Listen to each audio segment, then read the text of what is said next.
Oh, there it goes.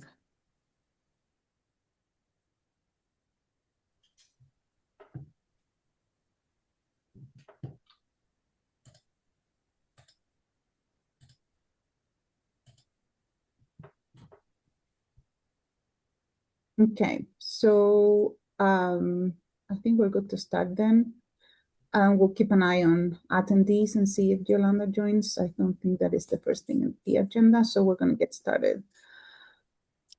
Okie dokie. So want to welcome panelists and welcome all the members of the public that are watching online tonight. Thank you for being here. So we're going to start with calling the meeting to order and proceed with our land acknowledgement. We acknowledge the Arapaho, Ute, Cheyenne tribes, the traditional custodians of the land on which the Police Oversight Panel and Boulder Police Department operates, and pay our respects to their elders, past and present. So we welcome again members of the public and members of the press if they're here. Welcome panel members to our February meeting. We appreciate you all being here.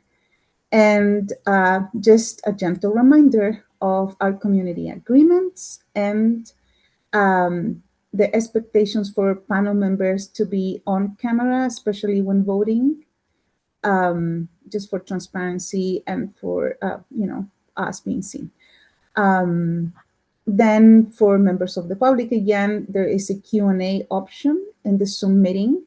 So you're welcome to post questions there. We're gonna try to answer as we go. Keep an eye on it, and halfway through our meeting, we're gonna have open comment. So we're gonna welcome public comments at that time. We will let you know. And then just a reminder also that you can submit your complaints and contact the panel outside of this meeting. Website address is bouldercolorado.gov/services/police-oversight. And our panel email, policeoversightpanel@bouldercolorado.gov. The meetings are also posted on our website. You just need to allow us a few days for them to get uploaded, but they're usually there within a couple of days. And now we're going to do the roll call for attendance. And I think, Sherry, that will be you. All right. Turner? Here. Soledad? Here. Milan? Here. Lizzie? Present. Kristen?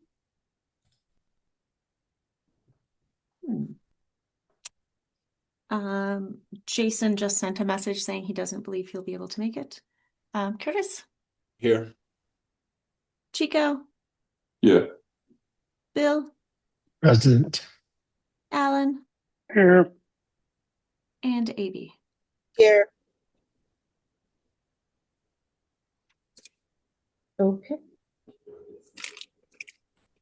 Okay, so we're gonna move through the agenda, and struggling with only one screen tonight. So bear with me, please, as I dive into our agenda. Okay, so the first order of business is the approval of the agenda that was submitted with the package for this meeting. So unless there's any changes, I'm going to entertain motion to approve the agenda. I make a motion to approve the agenda. Can I say something on adding an item? Yes, of course, Chico, please go ahead. So I don't see an item on number 7 coming down as C on member recruitment and renewal of current terms. Shouldn't that be part of the agenda? Um,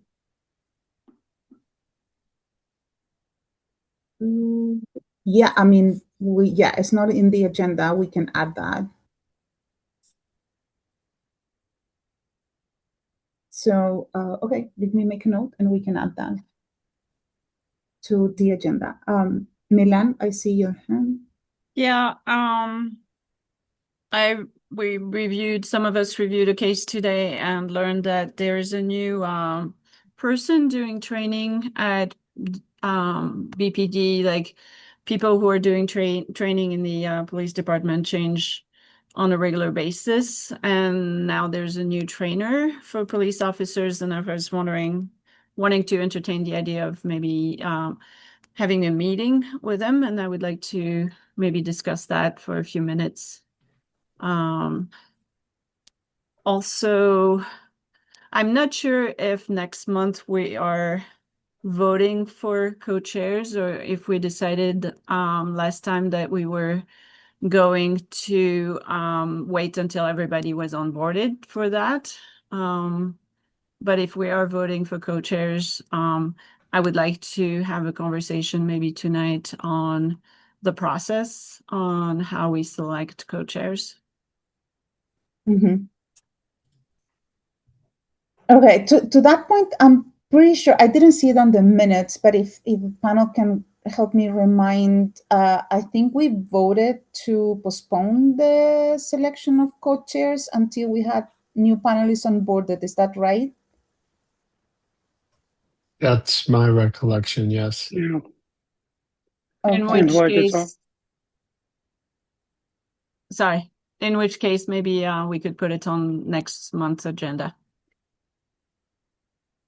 Okay, and then we need to make that change to the minutes. Okay, so then we have two things, adding the this topic of new person doing training for BPD to the agenda, and also adding Chico's topic on new panelists coming in and renewing members. Is that right? Can I have a motion to incorporate those two items in the agenda, please? And a second. I'll make a motion to approve the amended agenda. Okay, thank you, Alan. Any second? I'll second that. Thank you, Curtis. Okay, so we will add that. Do To we our have to vote agenda. on that?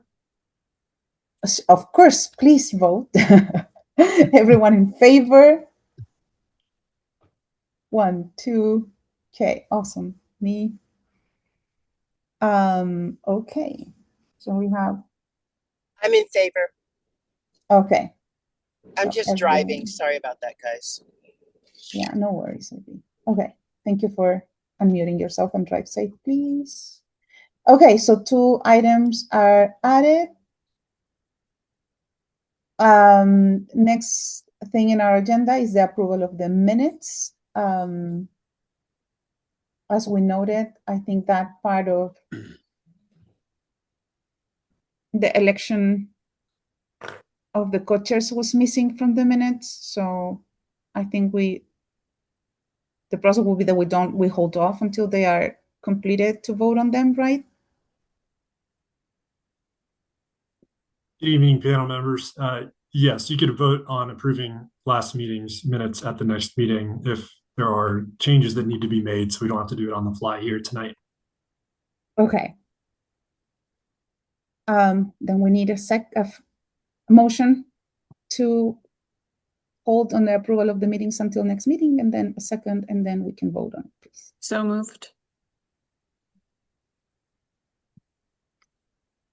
Motion to approve. In second. Okay, so just so we're clear, is a motion to postpone the approval of the minutes until they're Motion completed. to approve the postponement of the approval. Okay, awesome. Thank you so much. Everyone in favor, please. Okay, thank you. Okay, so we have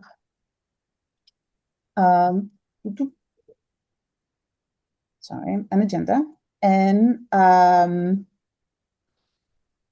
Okay, so the first thing in our agenda is panel updates, guest speaker, ad hoc items. So the first thing that we have is the 5-year review status.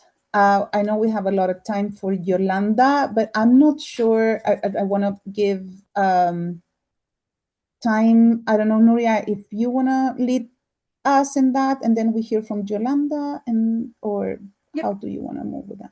Thank you so much, Co-Chair Diaz. I was just going to do a little quick introduction to Yolanda. And before I do that, I just want to, this may be my last opportunity to thank some of you. I know that we are in recruitment and application season. I know and hope some of you will continue on with us. And I know that for some, you will have done your public service and wanting to allow others to step into your shoes. So I just want to thank you. I know this is not easy work.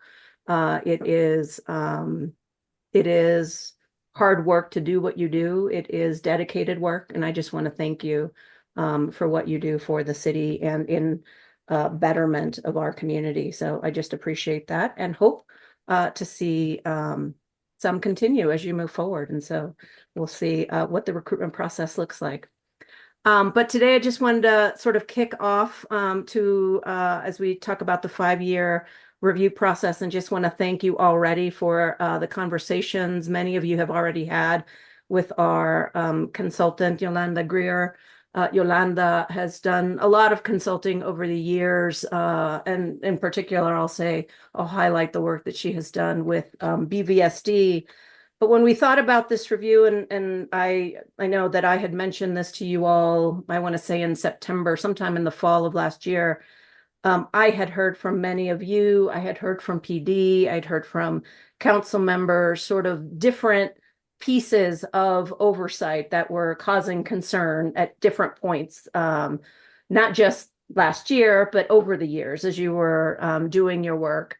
Because the last revision to the ordinance that you all had approved included this 5-year provision of looking back. I kind of think of it as an internal audit, if you will, to look and see what's working, what's not working, what's aligned, where do we need consensus, where, if the ordinance needs to be strengthened or changed, where does that look like, right? So this is that opportunity, and I'm excited to eventually be hearing from you, along with some council members who are leaning in, BPD, who is leaning in. We will be asking some former police oversight members as well. And I understand you all have an interest perhaps in doing some community engagement on the facts. So all of that hopefully will be coming, and we will see what comes from those engagement processes. But for that, Ms. Greer will be taking you through that conversation. And then depending on what comes out of that, if there are changes in the ordinance that need to go to council, we will do that. If there are changes in processes, we will look and evaluate those as well. But first, we got to have some conversations and see where there are hopefully areas of consensus and where there are not, to see where we go from there. So with that, I will stop and send you over to Yolanda. Nuria and everyone, she messaged me saying that she had some tech issue and is restarting her computer. Oh, so goodness. she missed that she That missed whole that thing. intro. All right. Well, Hopefully that won't take you'll long. have to jump in. Oh, it looks like Lizzie has a thought. Lizzie. Yeah, maybe a question for you while we give her a few minutes. There she is. Do you mind clarifying like which, and I've asked Yolanda these questions already, and she's told me her perspective, which was super helpful, but just your total view of everything we're going to be doing that will together create this review process and ultimately changes to the ordinance, or maybe we decide no changes to the ordinance. Of all the steps that are going to happen, which is the piece that Yolanda is managing right now with us, and what other pieces might there be, if any? I'm trying to determine like what is the overlap of Yolanda's piece versus the rest of the process. Yeah, and I appreciate that. And Yolanda, you missed all the fabulous things I said about you. I would say this. Yolanda has been is here to help facilitate sort of all of it, the whole container of it, if you will. I will say that it would be unfair for me to ask. There might be some times when there are technical questions about oversight in general. What is the right process for something that involves like PSU or something in NACOL? I have been talking to someone that many of you know, Miss Farah Muscadin, to see if she may add some support in that area. And if she is unable to do it, she's got somebody else who is recommended on the technical aspects of the oversight process, because I don't think that's fair to add to Yolanda. But Yolanda will help us contain it all as the convener and the bringing and bridging all of this, trying to get us to align, trying to get to consensus, trying to figure out what is the recommendations and what is happening. But were there to be a question on what is best practice in this particular thing on oversight, that's the technical aspect that I think would be unfair, and that we're going to get some support for. But I expect from Yolanda the entirety of the report to come forward. That makes sense, Lizzie? Yeah, would it be correct to sort of interpret that as like Yolanda will work with us to gather all the feedback and kind of get us to a consensus on maybe what the areas for potential improvement are, and then you and perhaps this other consultant will work on like knowing what we know about oversight and the kind of technical part of it, what is the solution to those problems? Is that a good way to think about it?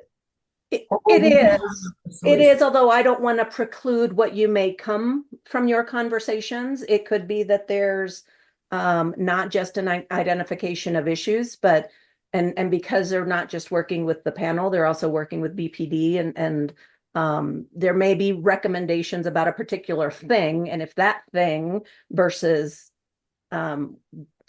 something that needs to be clarified versus a solution that has been identified, those I don't want to preclude that either of those could come forward, because both of those could come forward, and then we'd have to evaluate that. So I don't know what it is that you all will eventually share. Okay, thank you. Yep. And with that, Yolanda, I send to you without the benefit of all the wonderful things I have shared about you. Thank you so much, Nuria. I appreciate this time and space with you all. Thank you for the introduction, for being here. And if I may share screen, is that a possibility, Sherry? That might be helpful for those who are more visual. There we go. Thank you. Okay. And hopefully you can see this okay. Let me just reset my screen here for that. Thank you. And I Okay. certainly can see it, so I assume others can see it too. Okay, perfect. Thank you for that. So I'm thrilled actually to have this time with all of you together in one space to have this conversation. We have jumped into the one-on-one interviews over the last 3 weeks. And so answering kind of the one-off questions is not always the best way, but we have a timeline and we've gotten in there. And so I just appreciate you all first and foremost for the work that you are doing on behalf of the city of Boulder and its residents, and how you're showing up for the panel oversight, but especially for the community at large. So I really do feel honored to be a part of this process. And I was brought in to this process as someone who has done a lot of facilitation work, especially in complex and sometimes what I like to call as eventful scenarios, if you will. And my background is in education. And so as I've shared with many of the panel members, education from the classroom as a teacher all the way to a school turnaround leader, director of leadership development, and chief talent officer. And I say that because those of you who keep up with education, or you have children who have been through the educational system, you know that that is definitely a complex environment. Political aspects are present. lots of bureaucracy in some spaces. There's all kind of dynamics that happen within our educational systems. And so that gives me a little bit of a window into the world that you all are currently operating into, but keeps me in a neutral position as the facilitator and convener of this work with you all. And so I know that that was something that was very important, is that you all have a non-biased individual in this space with you. So here we are. And that is how I come to you. So my role truly is to be a neutral facilitator, to listen well, and to be able to synthesize the information that is shared individually and in those group settings, and then really to be incredibly thoughtful about structured conversations and how I'm creating that time and space for you all to have deeper conversations as a group once we move beyond the one-on-one interviews. Certainly not here to be an investigator. I don't even watch movies like CIA and all those types of things. So no expertise there. Not here to be an investigator. Certainly do not have decision-making power or authority. And I will not be advocating for any one group at all. I will be bringing together all of the information as it is gathered. So just for high level, and Lizzie and others, I really appreciate the questions that you have asked. So this might help in regards to the conversation that I entered into this meeting with tonight, kind of that big picture overview process. So we have been engaged here in step one, the initial assessment, or excuse me, we actually are in two, but the initial assessment was just the clarity around the scope and sequence that I was able to do with Nuria. Seeing what is in place that I could leverage as I'm operating and working with you all, and just really creating clarity around the objectives. What's the end goal for my part of the work that you all are engaging in for the oversight review process? Currently, we are engaging in the data collection with the one-on-ones, as I mentioned. I want to tell you that I have completed 12 one-on-one interviews, and there's about 11 pending. So some folks had to reschedule outside of the window that we had originally set, and others we are, or I am waiting for them to schedule. And so I don't come to you all tonight with any trends or updates around what the information is telling us, because I want to be fair to all of the individuals that, can contribute to this conversation and to the process. And when we think about stakeholder engagement, because this question has come up quite a bit, we think about facilitating groups. And you all saw that in my email communications to you. There was some question around community engagement. And so for me, that community engagement involves those of you who are directly involved in the oversight, those who have recently been a part of it, so maybe a former member, be it on the police department side or as a panel member, and then any near proximity to it, so maybe city council members. So that is the extent of my community engagement with this process. I know that question had come up there. From there, we will move into triangulating all of that information, synthesizing it to see, so what is working that we can leverage? What aspects do we need to keep, right, maintain? And what aspects do we need to create or enhance? And so it's really been fascinating actually to listen to the one-on-ones. And I will say, just very transparently, I really appreciated several of you have sent me different things or directed me to make sure that I watch or, read certain aspects of you all's work. But here's what I want you to know, and I especially want the public to know this. For the sake of fair and non-judgment, like you, I am a human. I have my, normal biases like any individual would.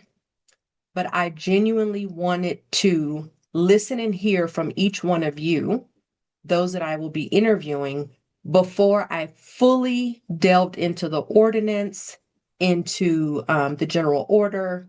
I believe it's General Order 120, or watched any of your prior meetings. I wanted to meet you as you are. I wanted to get to know you. I wanted to hear your heart, why you show up for this work, why you're engaging in it, what it is not, and what you believe it should be. And so once these interviews are complete, then I will do a very deep dive into all the various materials to really help me understand at a greater level. Okay, so we do have clarity around X part of this work, but where there are gaps or where, some folks are believing a purpose to be this and others are believing it to be something else, then I will be able to help us fill in the gaps based on that. One celebration, though, that I will share just from the interviews that I have completed to date is that the purpose is ringing true interview to interview, regardless of which department, if you will, that you are sitting in. So police department, IPM, city attorney, panel members, previous employees or panel members, everyone has said the exact same thing about what the purpose and the intent of this work is and who it is in service to. So I just want to pause and celebrate and applaud you all for that part of it, because I feel like, man, if we are clear on our purpose, we can do great things to help refine and enhance some of those stuck points that we currently have. So I truly think you should pat yourselves on the back for that right there.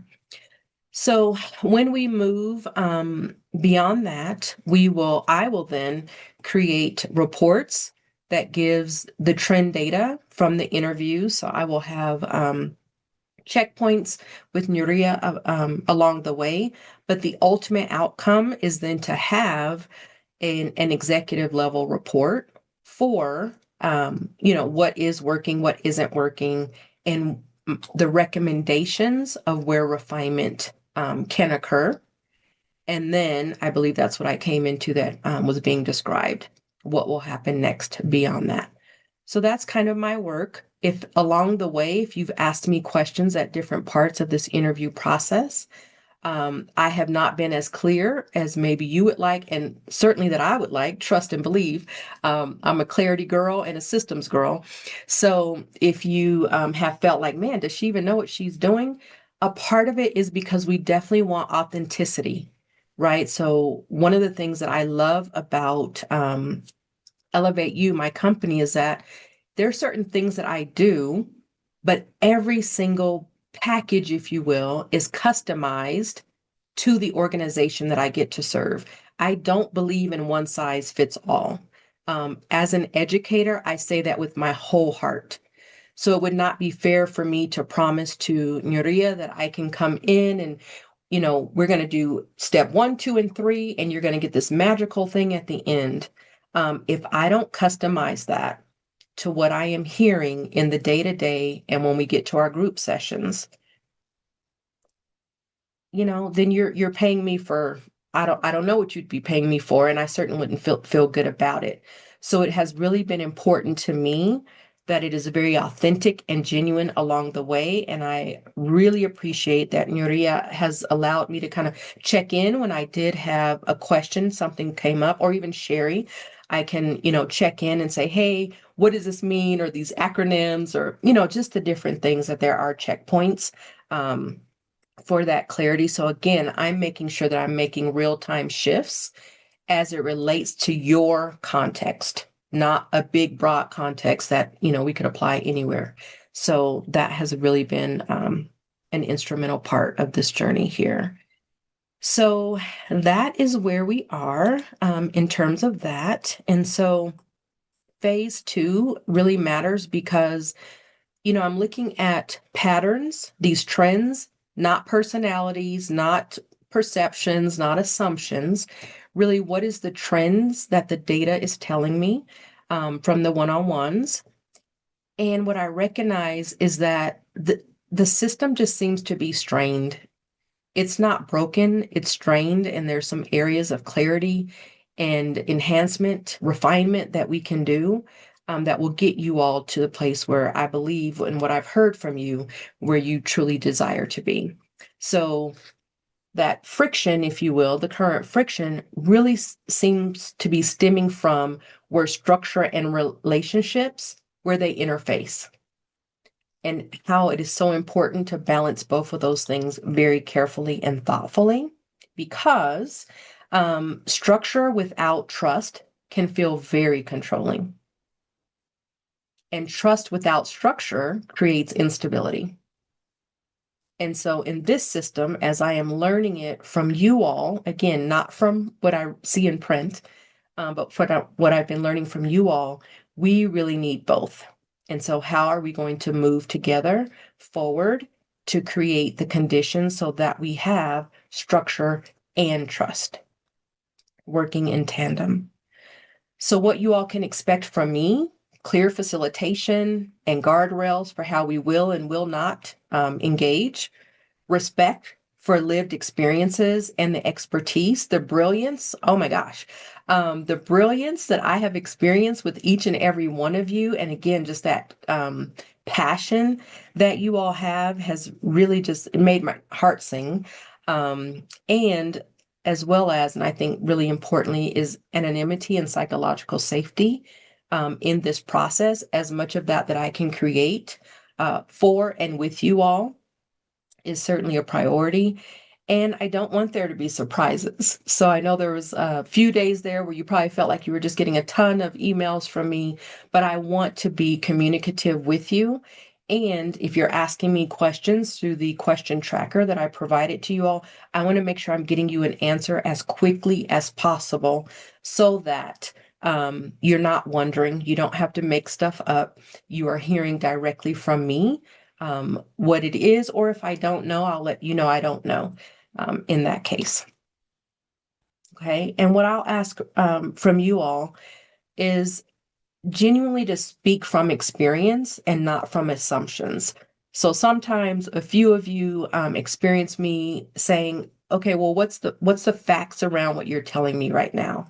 Or how many people, felt that way, right? If we're making generalizations, that's a place where I'll definitely pause us, because I need to know.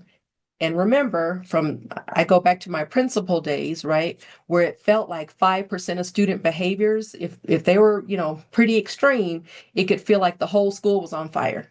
But really, it's 5 students out of 300. How do we focus in, right, and intervene? And so having the facts of the matter is super important in that space.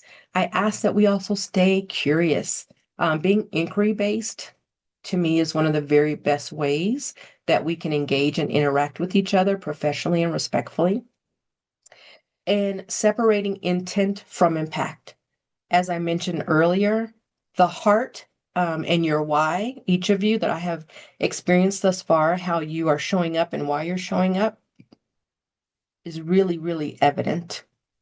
And I imagine that there have been times where, because you have such passion for your work, for those that you represent, for the entire community of the city of Boulder, that sometimes the impact landed in a way that you did not intend.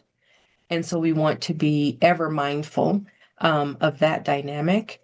And we're going to engage the system, not individuals. Thinking about this work as being hard on issues and soft on people, because we are dealing with people. And so thinking about how do we maintain that humanity mindset in this process, because we're doing this work for the humans in our community.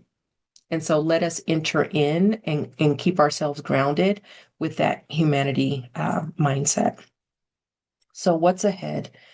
This week will be our first in-person gathering. I know the majority of you have committed and already accepted, and you are able to be present. I believe just a couple folks are not able to attend.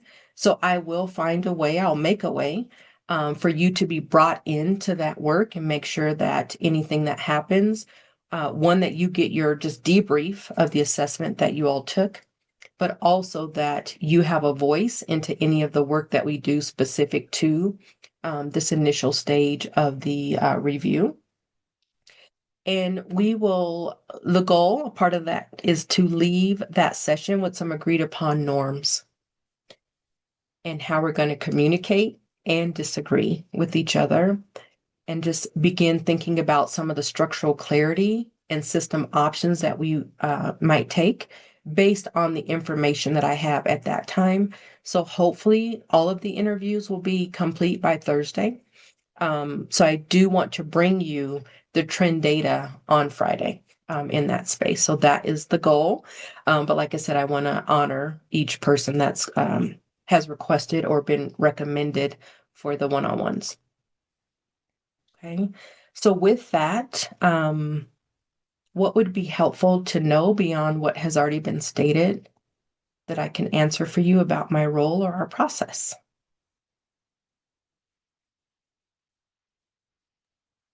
Soledad. Hi, Yolanda. Hi. Good to see you again. I have a question that, kind of what you said, which maybe there's a purpose for it. It's just really coming from curiosity to this one. So you said that there's a big group. So of course everyone knows that the whole panel is involved, but we don't have clarity on who else is part of this group and this process. Like I know that I'm gonna see my colleagues from the panel on Friday, but I don't know who else is participating. So what should we expect? Who are the faces that we're gonna see in that convening? So I don't know if there's a reason for us not to know, or is that information that we can have access to? Yes, and thank you for asking that, Soledad. It is my understanding that you can see the guest list on the calendar invite, but if you cannot, please tell me. I have made my emails. So when it's to the larger group that I'm primarily working with, which my understanding,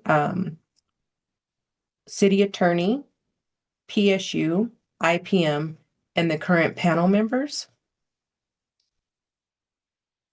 and the chief have all been invited to do that emergenetics assessment and be present on Friday.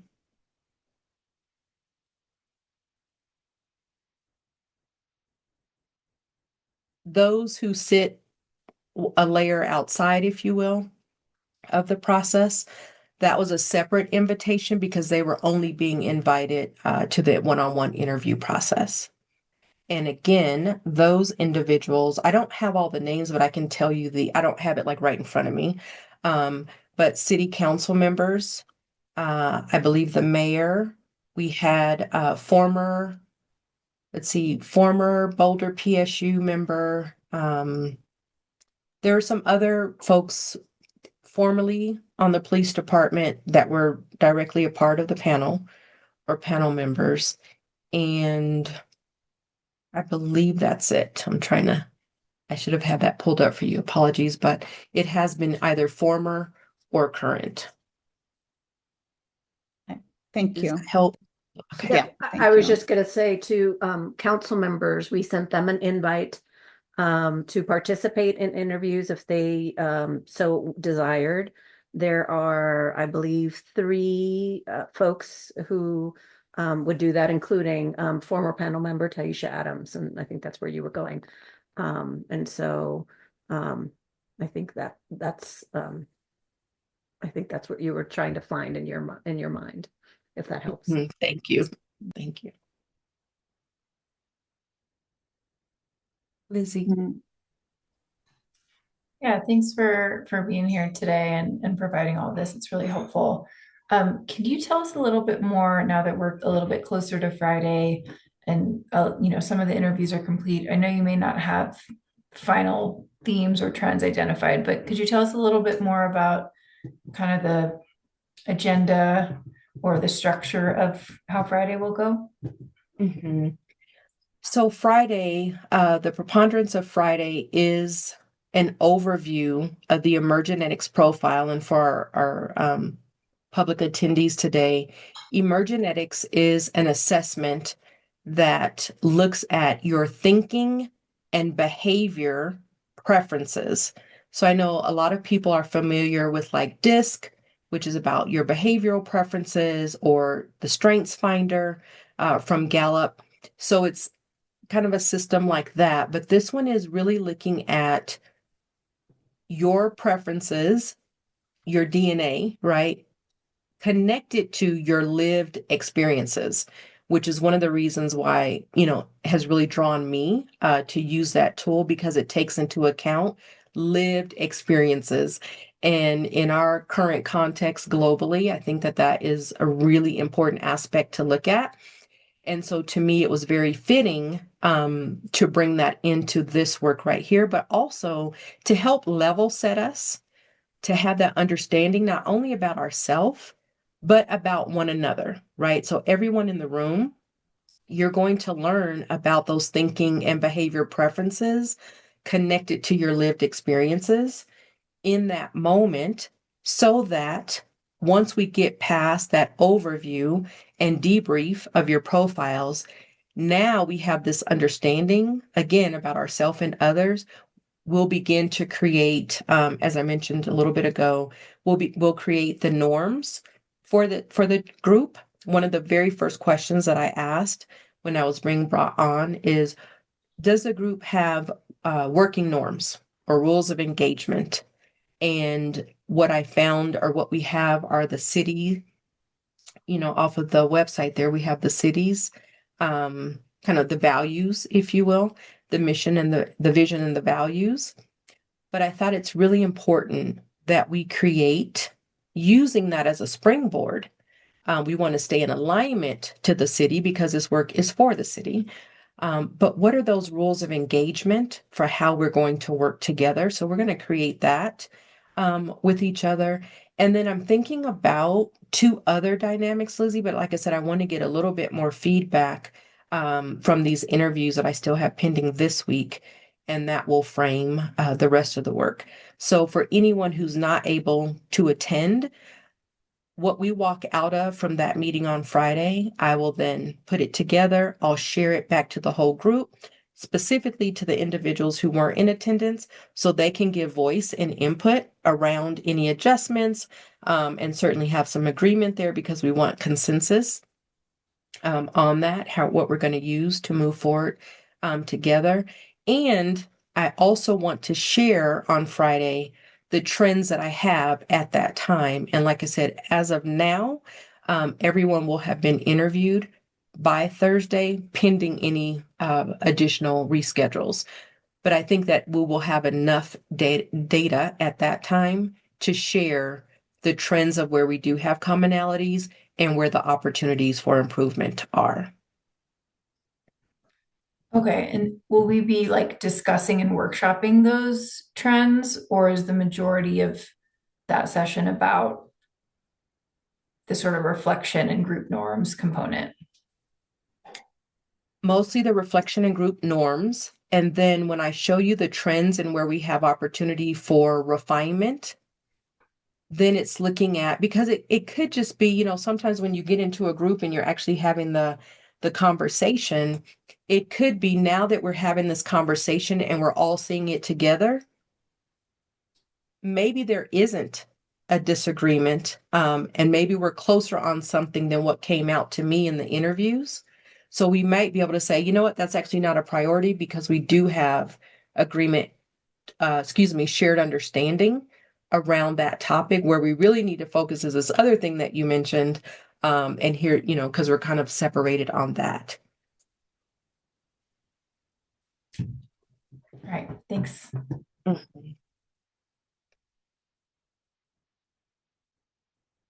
Oh, Kristen, yes. Hello.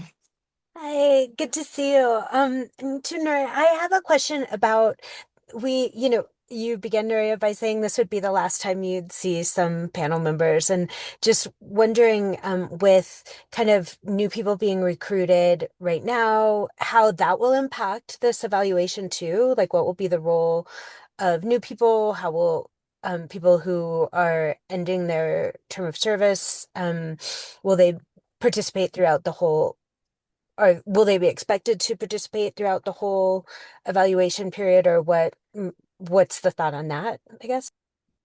Mm-hmm. Yeah, so we had a little bit of that conversation, and Nudia, please correct me if I'm wrong in my understanding on this. So every current member has been invited to interview. Of course, people are making their own personal decisions if they're wanting to engage or not. And I believe that we do have a few individuals that have opted out of the process. And as far as new people coming in, certainly want to share with them where we are in the process, give them that content. Now, it's not for me to onboard them to the oversight panel, holistically. I don't know if that's more of a role of the chairs or whom, but they would get that kind of larger context, where you all have been, where you are, the work that we're currently focused on now. Share with them at that point of their entry where we are in the process, where we have landed. So, with those norms, if it has to do with interpretation of the ordinance, where have we arrived to at that point, so that they can then give voice to their understanding when they signed up to become a panel member. What was their understanding? What would be most helpful for them to engage and contribute in a really meaningful way? So bringing their voice into it in that way. What was their understanding at the point of application? How can they contribute meaningfully based off of where we, this collective group, is at that point? And then pulling them in for any other sessions that may still be there. Does that help, Kristen? Yeah, thank you.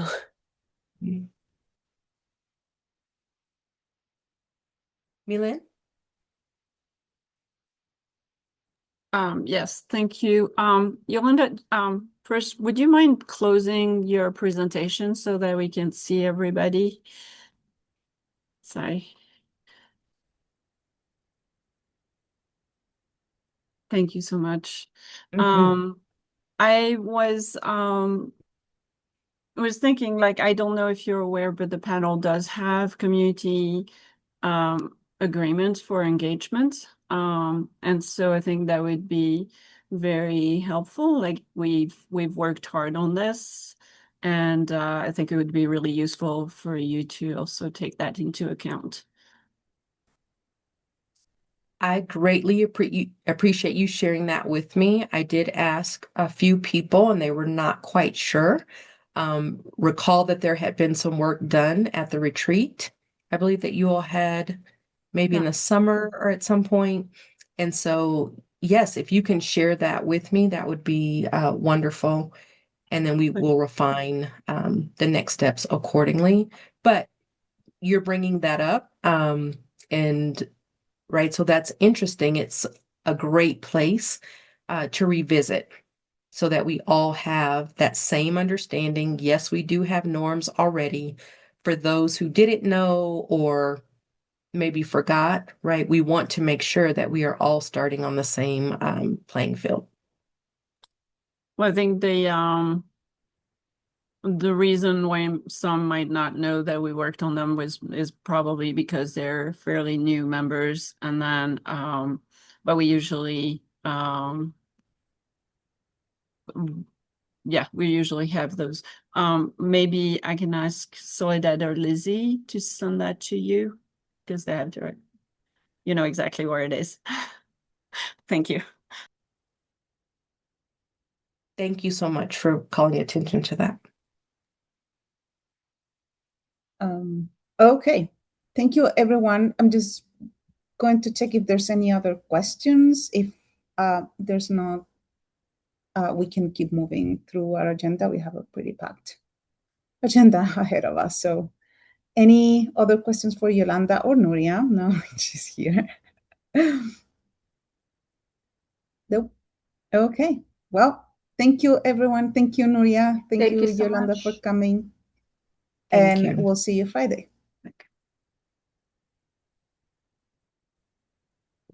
Okay. So Next item into our agenda is GO 120, General Order 120 panel review. So this is the document that we shared, that was shared with the panel by Chief Redfern. We sent it to you all for review.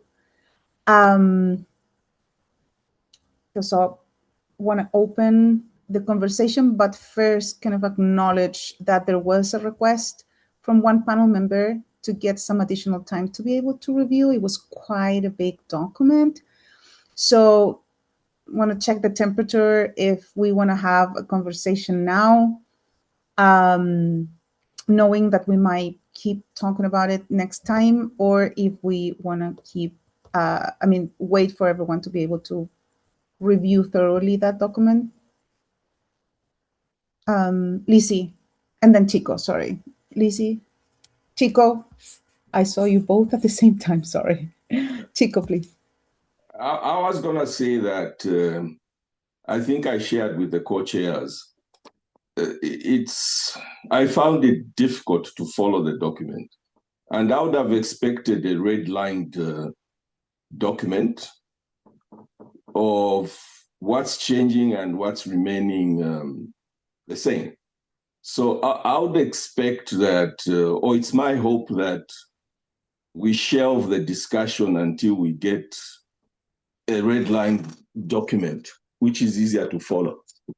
Trying to get to read a 25-page document that doesn't guide you on what you're looking for is a tough ask. So in my opinion, I would expect that, I would hope that we shelve these until the next session when we get the red line document. Okay. Thank you, Chico. Lizzie? Yeah, I can give a brief update on that. I appreciated that suggestion, Chico. I had a similar thought.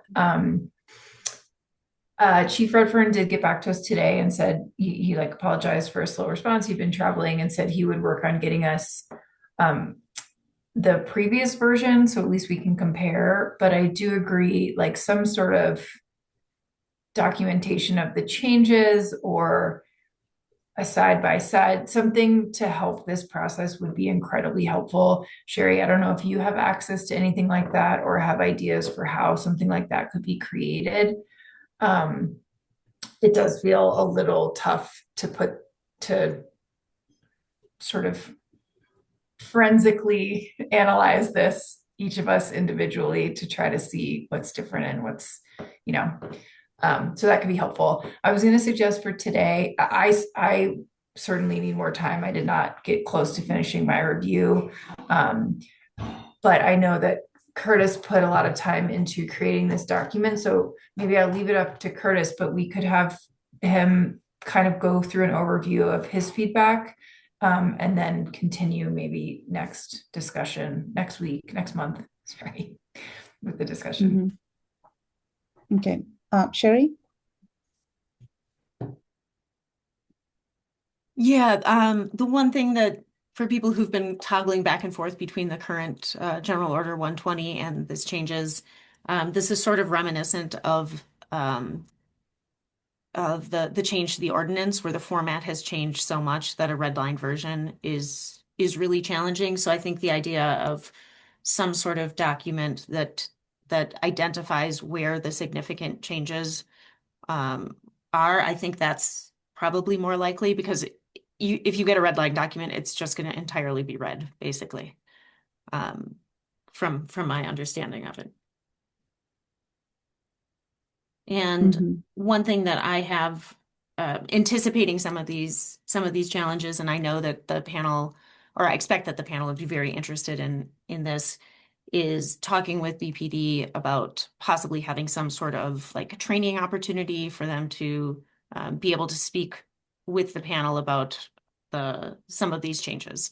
So that's a discussion that we are having, because 20 minutes in a meeting for such a large document that's so important doesn't feel sufficient. Mm-hmm. Kristen? Yeah.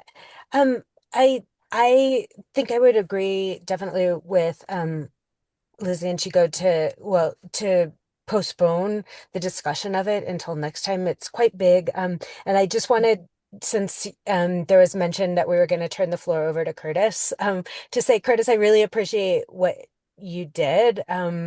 Looking at that, I found it really helpful, and I just wanted to give you a shout out to say thank you so much for doing that. And I have other things I could say, but if we're going to table the discussion, I will shut my mouth.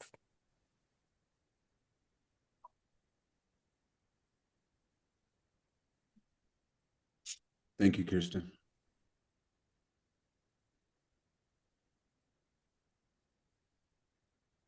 Okay, so looks like we have two things on the table. One, want to get panel agreement in. Oh, Milan, go ahead.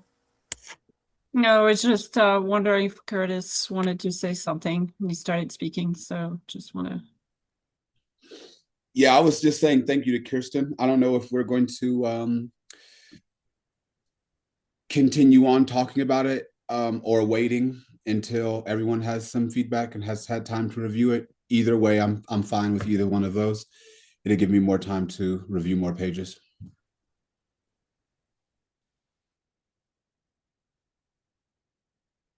Milan?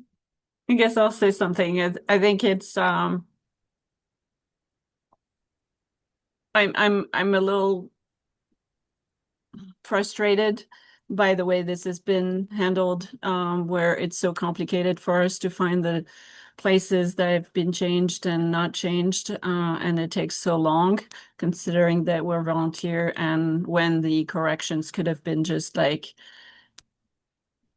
the revisions could have been done as the document was being changed. So I understand that if we do a file compare, that might be all red, but just giving us the main areas that have been changed is not enough to me. Like we can't, we need to see it would be nice to have a red line, of all the changes. And it is really unfair to ask panelists who volunteer to do the work that is required for this. And at the same time, it is super important for each and every one of us to look into this. So I guess I just wanted to voice my frustration with the process and the expectations from us.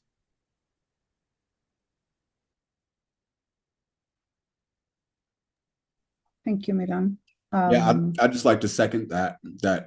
Yeah, it would be really easy. There was definitely a more efficient way of bringing that about instead of having us read the entire thing. I didn't consider that there was another reference document, so I was just reading the whole thing like it was brand new. And which brings me to the question of like, if we do find errors with the General Order 120 that aren't changes, maybe things from the old one, and we see them and suggest they be changed, are those within our limits or capacities as well, or is it just about the new changes?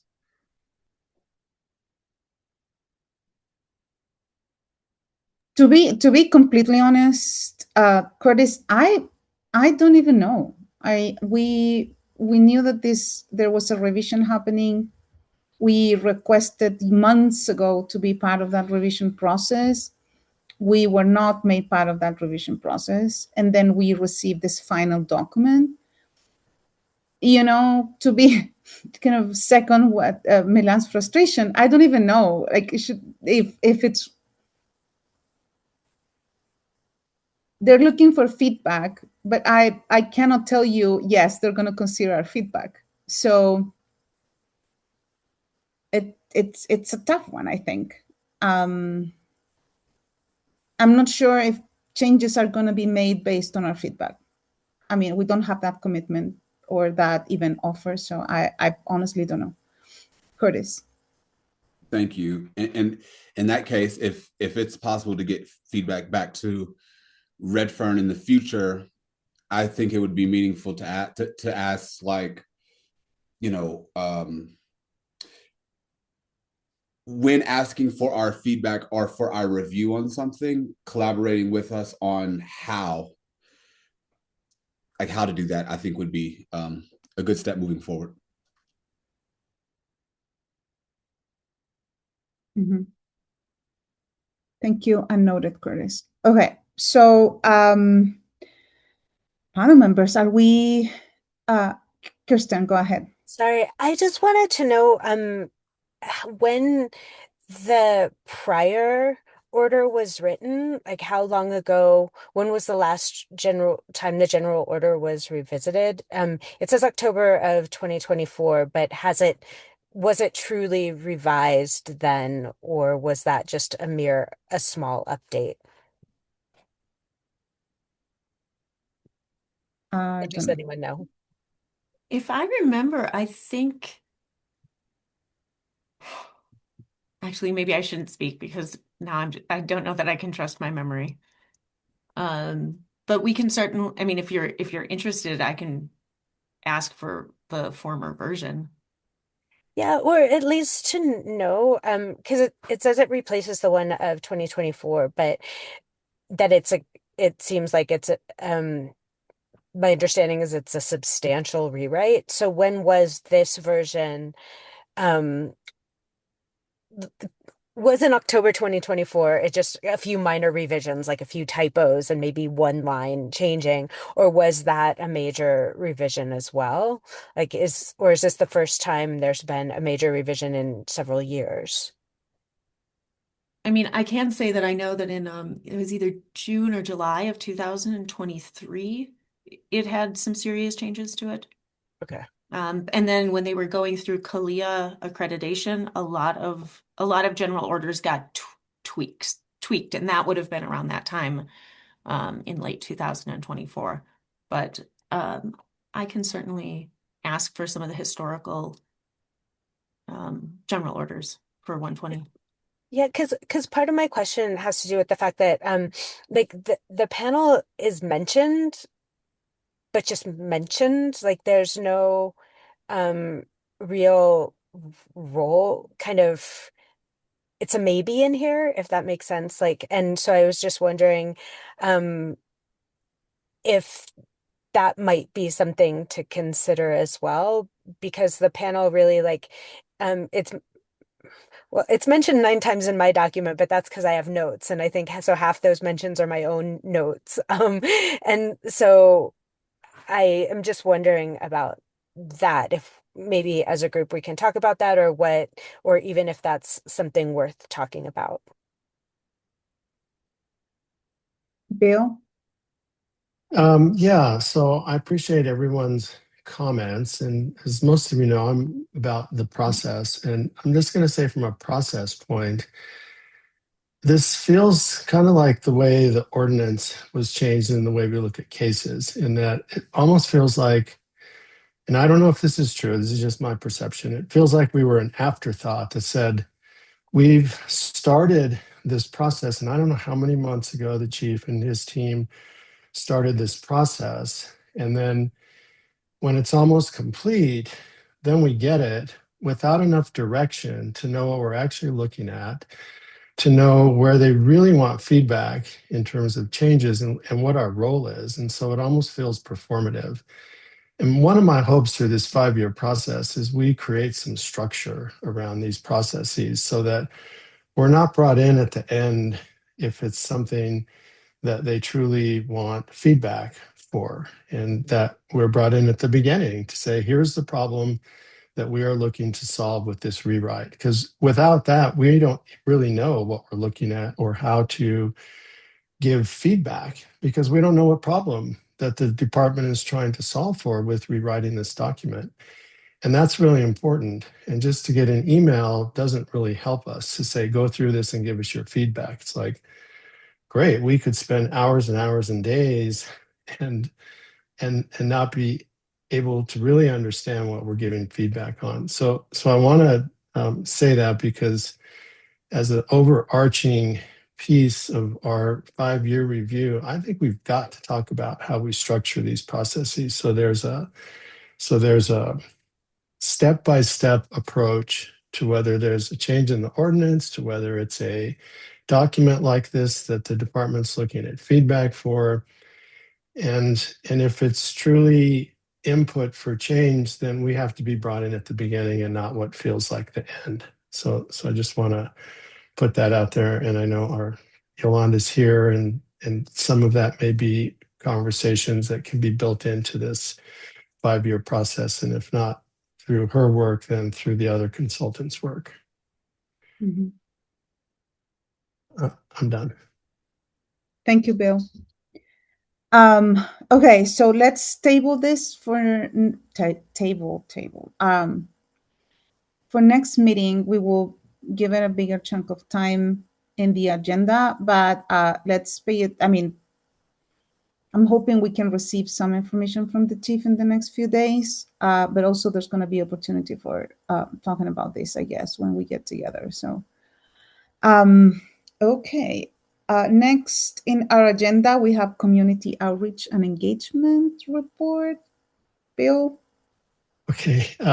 I had to reschedule our meeting because of a work conflict. And Chico, do you want to talk about this, or? I was going to say we added an item to this. Didn't we add an item? To the review? The agenda? To the agenda, yes. The recruitment. So there's that piece that comes in before Bill. Unless I missed, I got my facts wrong. Nope. I think you're okay. Bill, do you mind if we jump to that and then we come back to you with Absolutely. You go ahead, Chico. I don't have a long report, so. Thank you. Mm-hmm. Chico. I'll defer that to Sherry to guide us. What's going on? Okay. Yeah. Thanks, Chico. So where we are in recruitment is the panel, or the recruitment application period closed on the 25th of January.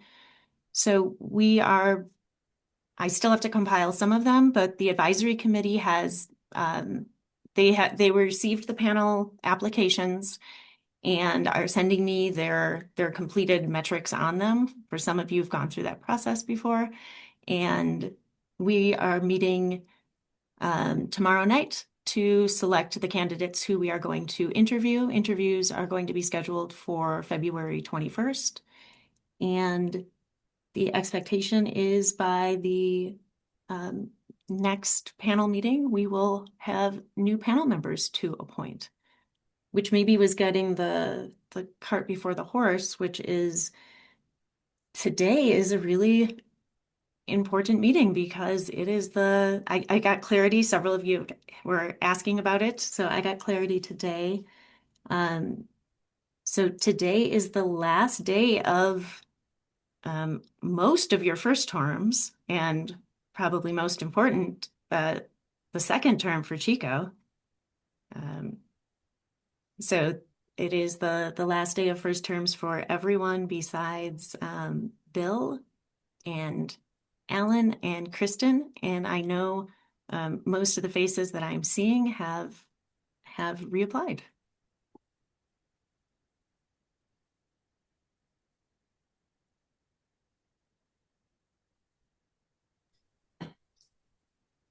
And we have, I'd like to thank panel members who are on that advisory committee for putting in time during a time when there's being a lot asked of panel members. So I look forward to seeing you again tomorrow evening. Lizzie, were you? Oh, I just was going to point out that, does that mean this is our last meeting officially with Chico? Yes. Can we add an appreciation for Chico and a send-off to our agenda? I did not realize that was going to be today. But it's been a pleasure working with you all, and I wish you the best. You as well. Thank you so much for everything, Chico. Chico, thank you so much. You've been kind of a North Star for us at times, and I really, really appreciate your wisdom. Thank you. Same. Thank you, Chico. Thank you. Thank you, Chico. Thank you. I think once you're no longer on the panel, we need to celebrate that too.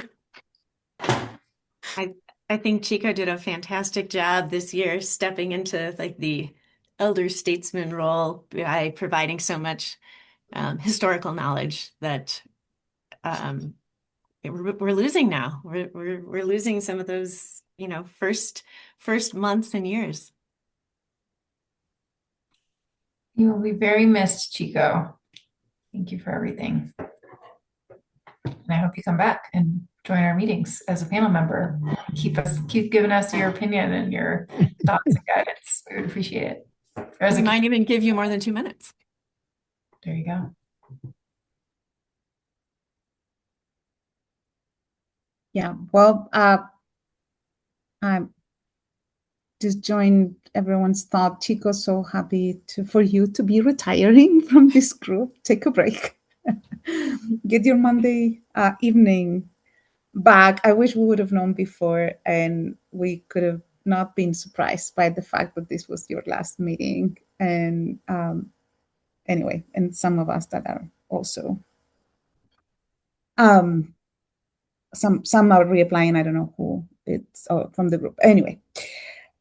Okay. Now Bill. But I think community.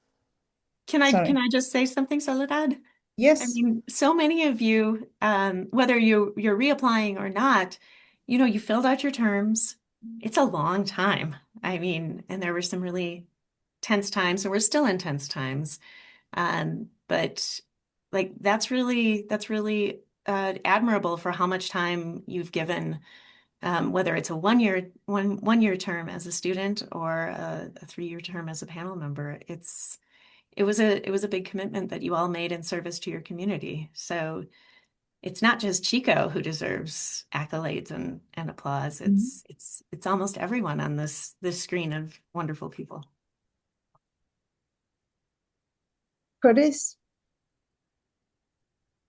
Yeah, I don't know if this is the time for this, but it's just I'm feeling a need to say it. I wonder if in the 5-year review process, if there's room to discuss longer terms for student panel members, simply because I just feel that for me, I can't speak for any other student panel members, but it took a while to really grasp what this work is and how it operates. And 1 year just really doesn't feel sufficient to really be able to meaningfully engage with the oversight process. So I just wanted to name that. Thank you, Curtis, and noted. Thanks. Okay, Bill, community engagement. Okay, first I want to say, Curtis, I agree with you on that. And my approach to this is everything's up for discussion in this 5-year review. So I think we should bring all that to the table. And Chico, I just want to say I really appreciate your insight and knowledge. You've brought a really unique perspective to this group. And while you don't say a lot, when you say something, it's very meaningful.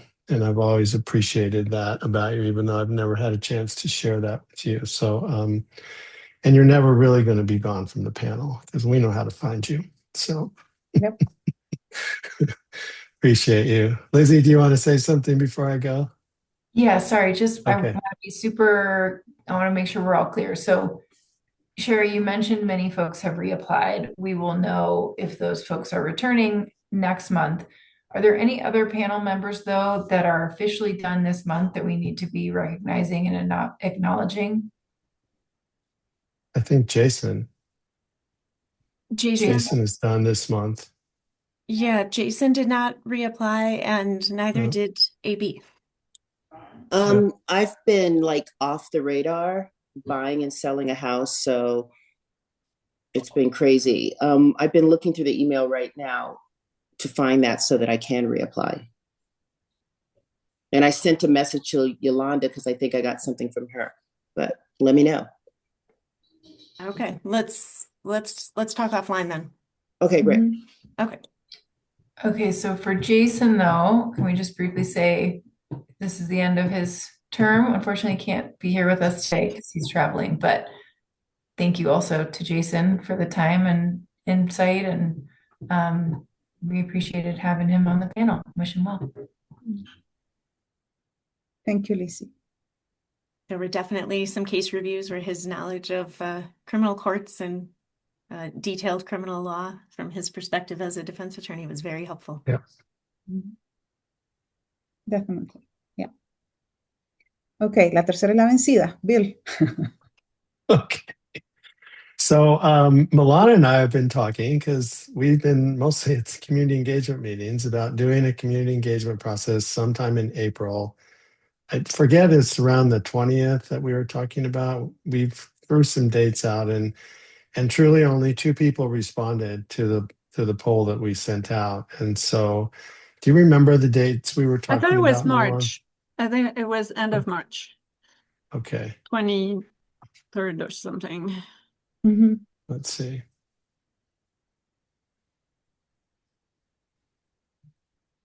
Or Yeah, maybe, somewhere in that time frame. yeah. But what we want to do is we want to host a community engagement process to share with the community about the panel, what the panel does, and of course, share with them about how to file a complaint. And then just similar to what we did at the Trident, hear questions, kind of talk about where we are with this 5-year review, and just get community feedback around how they see the panel, how they see our work, policing, and just gather ideas. So it's really going to just be structured around the work that we do, the role that we play, and how to be more engaging with the community. And so I'm going to do my best to reschedule that meeting either this week or early next week. And so if folks are interested in helping to put that together, it would be really great to have you there. And that's all I have for community engagement. Milan, please. Milan. I also want to say, like, yes, about the work that we do and how to complain and all that, but also about everything that has happened over the last few months and the changes to the interpretation of the ordinance and all that. I think that's really important for a community to talk about this and to feel seen and heard around that. So just wanted to add that to the list. Great. So I'll be looking for that invite for the rescheduled community engagement group. That's all I have, Okay. Soledad. Thank you. Thank you, Unless there's any Bill. questions. Okay. Okay, running through Independent Police Monitor report. Sherry.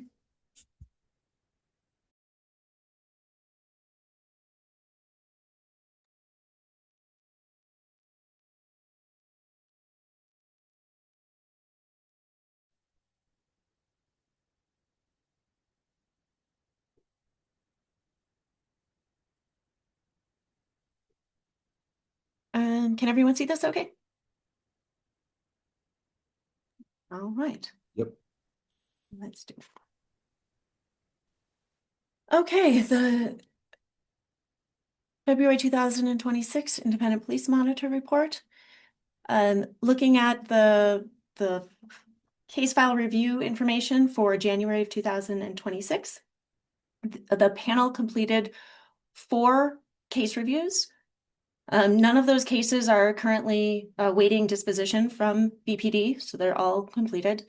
And there are currently 6 cases where the panel is waiting to review, and 4 of those, oh, actually one of them we did today. So 3 of them we are trying to schedule for the next few weeks. So we are moving through the caseload really nicely.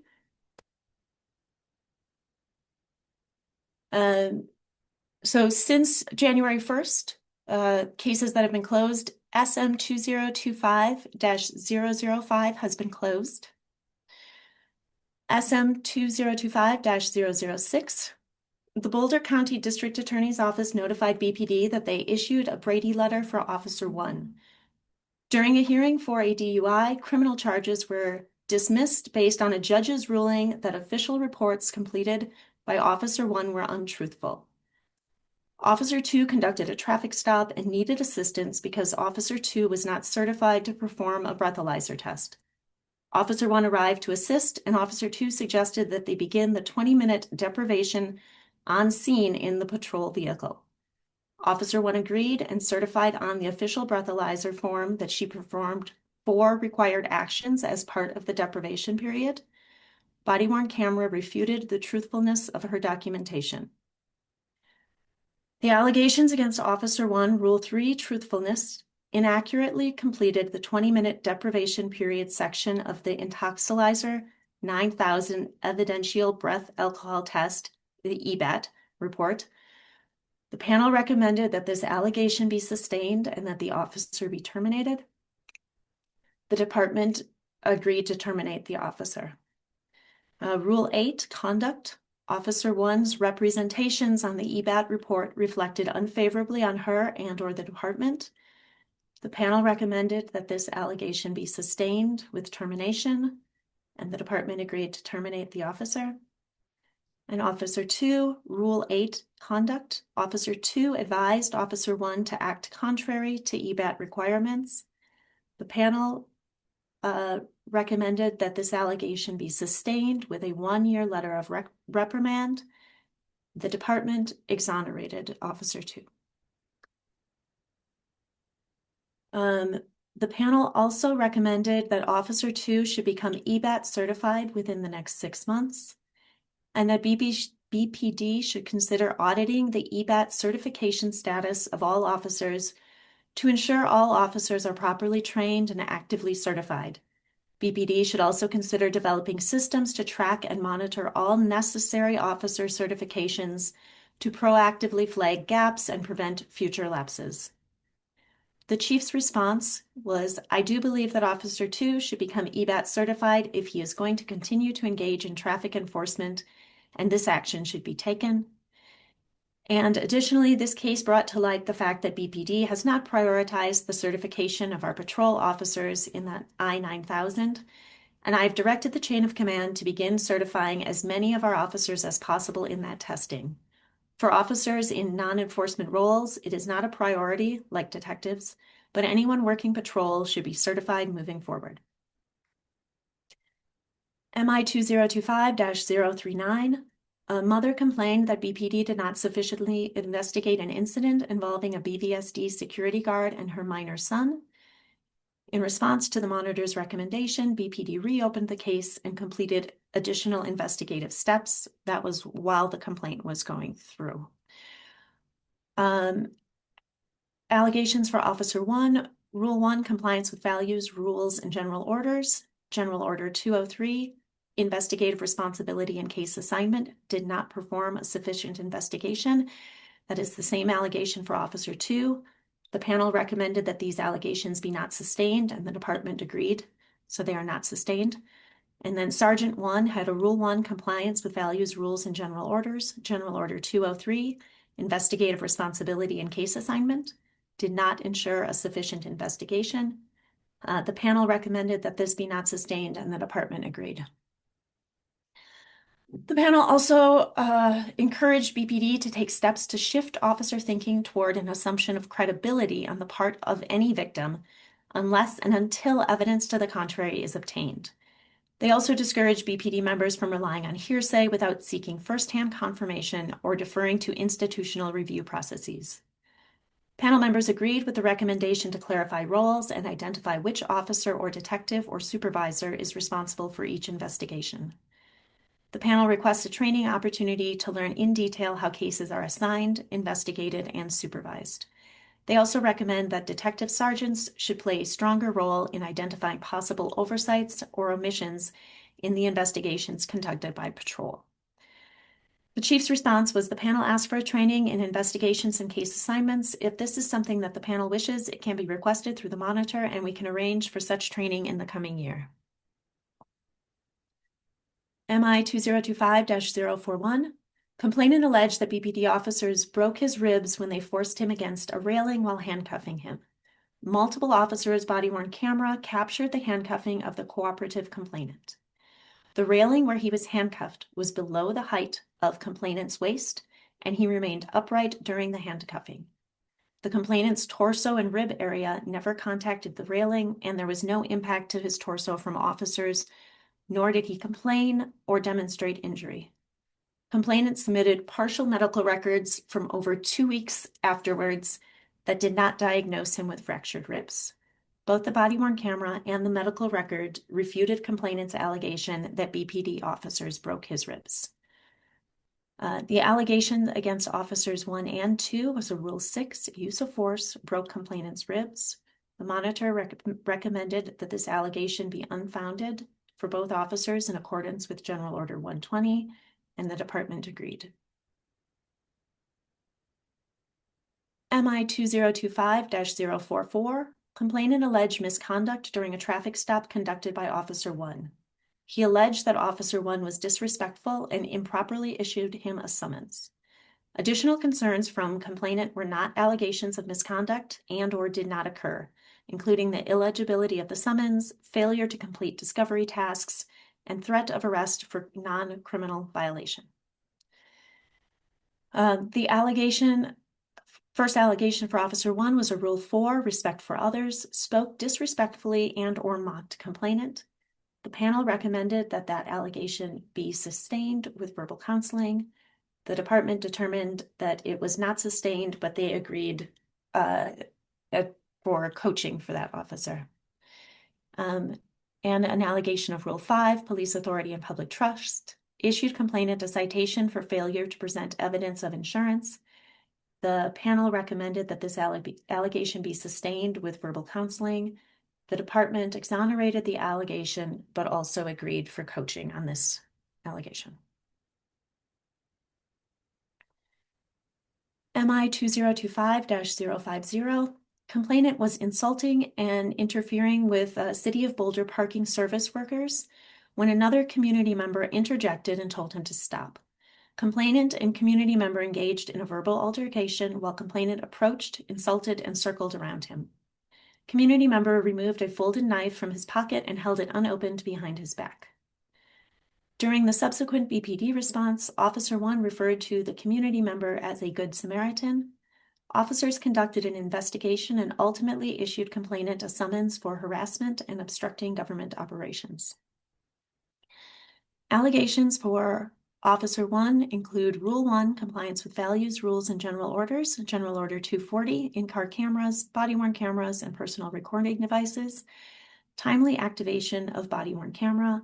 The panel recommended that this allegation be sustained with verbal counseling, and the department agreed. For allegation number 2, Rule 1, compliance with rules, values, and general orders. The respect value referred to the reported suspect in a knife menacing allegation as a Good Samaritan in the presence of complainant. The panel recommended that this allegation be not sustained, and the department agreed. And Rule 1, compliance with values, rules, and general orders, General Order 201, report writings, did not identify the suspect who reportedly menaced complainant. The panel recommended that this allegation be not sustained, and the department agreed. And I would like to note that this is an instance where Chief Redfern agreed with the panel's recommendations over his chain of command. MI 2025-058, Officer 1 conducted a traffic stop on complainant for speeding in a school zone. The speed violation was captured on the officer's in-car camera, and the interaction with complainant was recorded by officer's body-worn camera. The allegation for Officer 1 is a Rule 3, truthfulness, lied on a speeding summons and/or during a traffic stop. The monitor recommended that that allegation be unfounded in accordance with General Order 120, and the department agreed. MI 2026-001, Officer 1 conducted a traffic stop on complainant for failing to stop at 2 stop signs.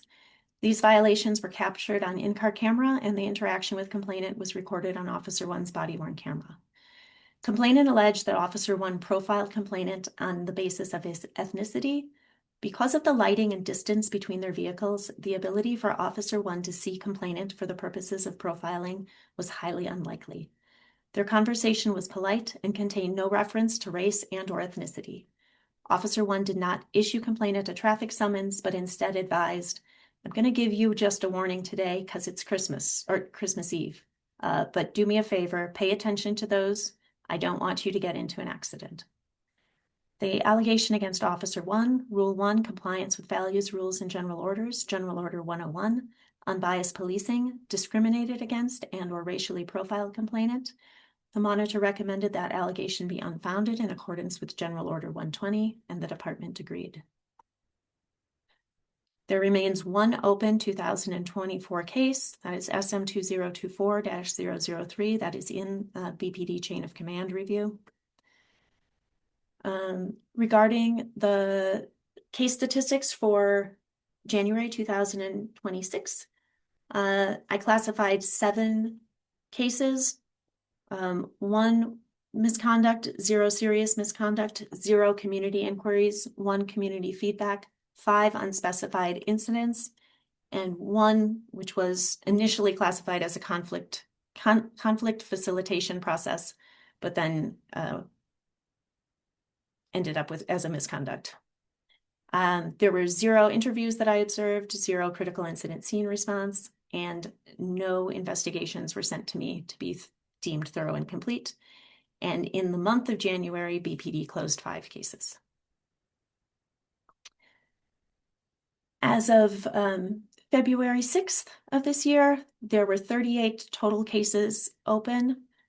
14 of those have been classified, 4 are still pending my classification, and 20 are in PSU's preliminary investigative stage. And I've been working with Dr. Daniel Reinhardt from the police department. So this is some preliminary data. We might have to clean it up a little bit more, but I thought it would be better to give people a snapshot, even if some of this might change when we go back through and make sure all the fields are correct.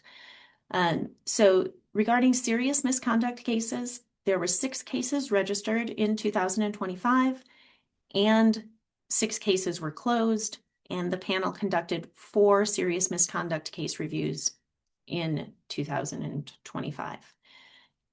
57 misconduct cases were registered, and 80 misconduct cases were closed in 2025. And of those, the panel reviewed 15 cases. For community inquiries, there were 20 registered in 2025 and 18 closed that same year. Community feedbacks, 26 registered, 27 closed. Unspecified incidents, 26 registered, 26 closed. Referred to other agencies, 11 of those were registered and 13 of those were closed. Other cases, 1 was registered, 2 were closed, for a total of 147 cases that were registered in 2025, 173 that were closed, and the panel conducted 19 case reviews. Also, for information, 12 cases were classified as serious misconduct or misconduct, but they were precluded from the panel or monitor review due to the criminal record sealing statute under Colorado's clean slate law. Some of the things that I did in January included tabling for panel recruitment at the boards and commissions open house, attended local Martin Luther King ceremonies, connected with advocates for police oversight in Loveland, Colorado, attended community connectors and residents to respond to their questions about oversight changes, was involved with the District 10 Public Safety and Criminal Justice Reform Committee, and attended a training, engagement through data, insight, and tips. And opening it up for questions.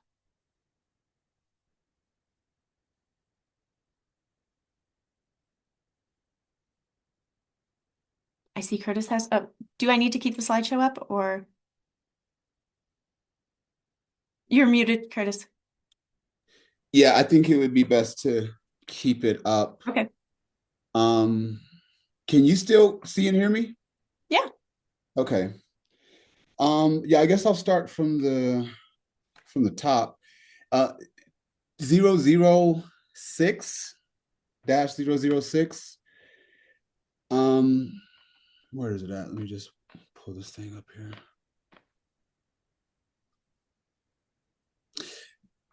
I find it problematic in the chief's response. Maybe this is just feedback that you can give him.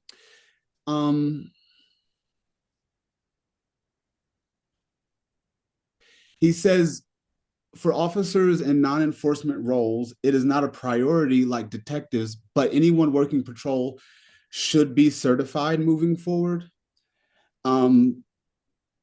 What does that really mean? Like, are they going to be certified moving forward, or is it just something that like should be practiced but isn't? That feels very unclear to me. Those are the exact words that the chief used. I'm not going to try to interpret those for him. Okay. Well, I guess can we give feedback on these statements? Or I don't think there's anything preventing. Okay, I just want to make sure that yeah. So I don't know. I feel like to have language that's unclear like that, it doesn't give like certainty of what we can expect moving forward. So I would like it to be more like officers will, be certified moving forward instead of should. I just feel like that. So that's my only note on that one. And then, what is it? 039.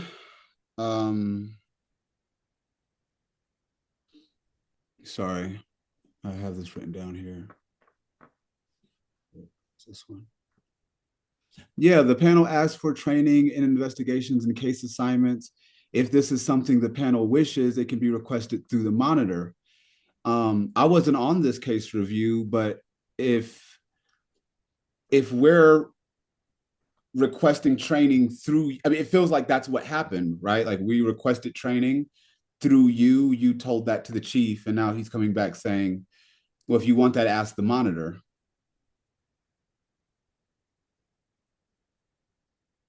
So that just feels strange to me is what I'm saying.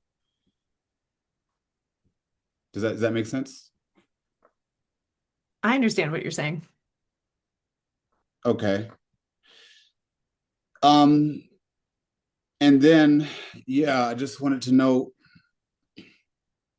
on 0-041, where is it at here? Just -041, you mentioned last time that it might be possible in the future for you to provide video clips for cases like this. I wonder if you've had that conversation yet. Yes, I have. Is that going to be something? They've been receptive to that. So the question is what format, like in what scenario the panel would get that.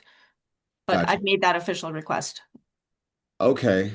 Yeah, in this one being a use of force, it feels like a video clip would be especially important because in this particular case, someone's claiming they were injured, and you're saying the injury couldn't have happened because the place of impact wasn't like there visually. And it would be nice for the panel to be able to see and review that. Curtis, how about we take some of this conversation into closed session so we don't inadvertently talk about confidential information in a public meeting? Gotcha. Okay, I'll move on. Sorry about that. It's easy to forget. Yeah. And then, yeah, I had one more question. Sorry about so many questions. But is it normal? I don't understand how on 044 that the allegation of Rule 4 and Rule 1 were both not sustained, but they're getting coached. Is that, I don't think, I haven't personally seen that in reviewing cases. I would think that if something was not sustained or exonerated, then there wouldn't be any need for coaching. So I'm just curious about that. Yeah, happy to share about that. So verbal counseling is considered to be discipline. So that comes with a sustained allegation. But there can be space between an officer committed misconduct and this was done in a really good way.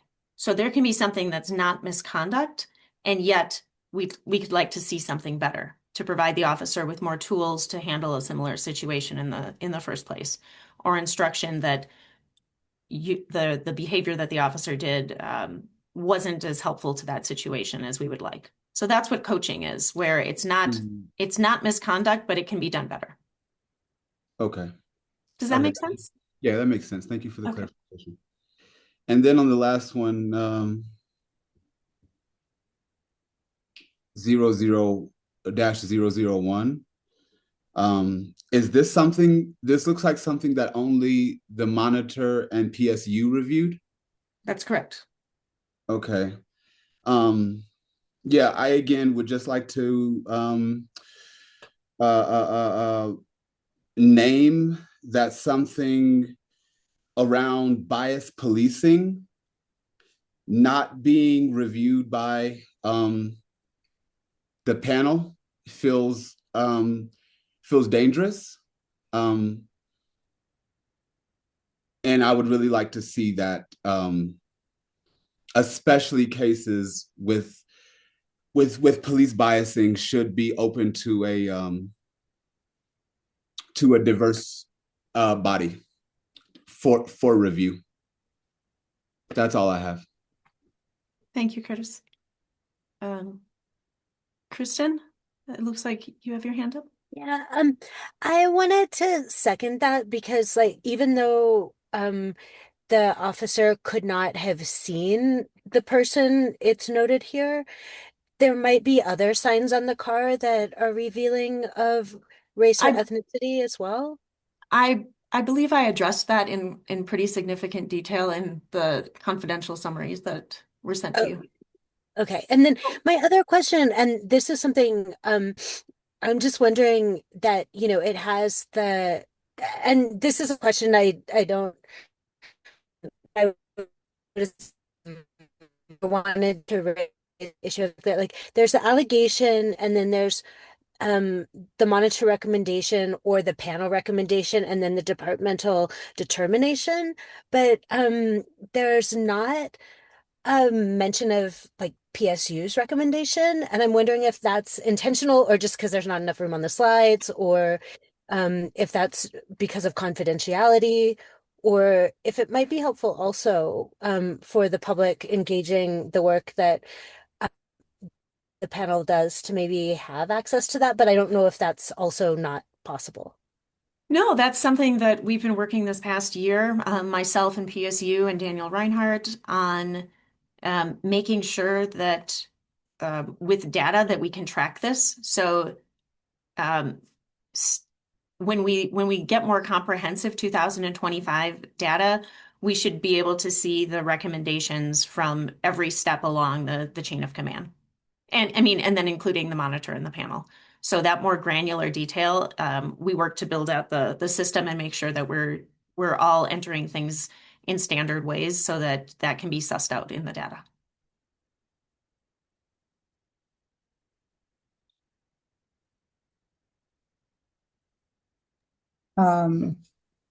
Milan? Yeah, I'm wondering about Curtis's first 2 points on the clarification of the language from the chief and on the panel requesting a training. Can we, I would like to know what the next steps are to make sure that that doesn't get lost.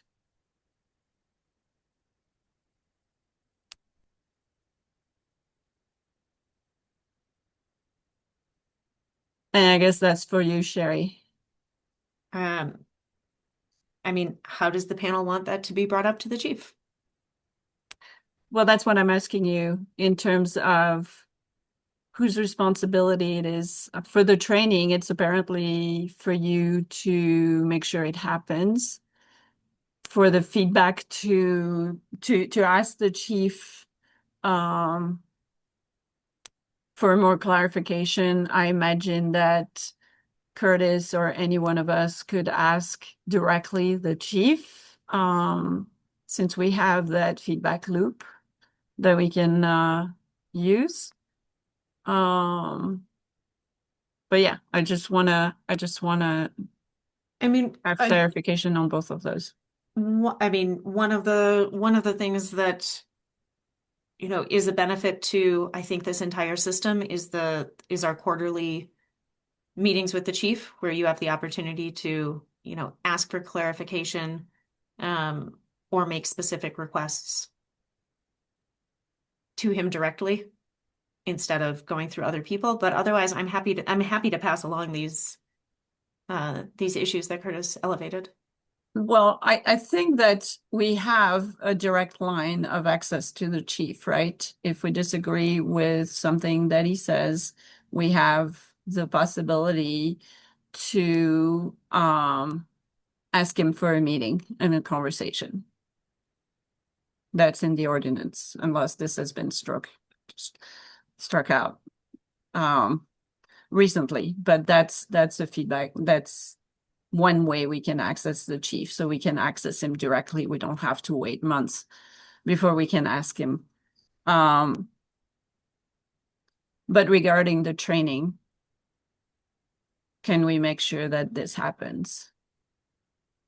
I mean, if that's a training that is a priority for the panel, then yes, we can absolutely make sure that that happens. I mean, the training schedule, admittedly, is often booked out many months in advance. But what is our next training? Oh, I mean, BPD's training schedule. Okay. The next training that we have are going to be the trainings, the annual trainings for the new members on, I think, the 4th and the 10th of March? No, of April. Of April. Okay. So do we need to put in a motion right now for the training? Or vote? Or I think maybe that would be a good idea. Sorry, Dad, Lizzie. Is anyone sorry, I realize my screen is still up. Is there any reason to keep this up, especially if there's going to be a vote? I don't think so. Okay. No.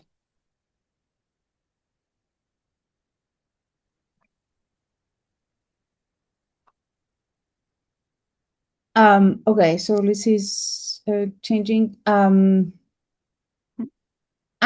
not sure. Chris, do we need to vote to request a training that have been brought up by panel members in a case review? I mean, you can take a quick straw poll and see if anybody's opposed to it. I mean, it seems like there's a lot of interest in the training, and there is as Milena was saying, there is a portion of the ordinance that talks about written communication from the panel to the chief, and so there is that direct line of communication. So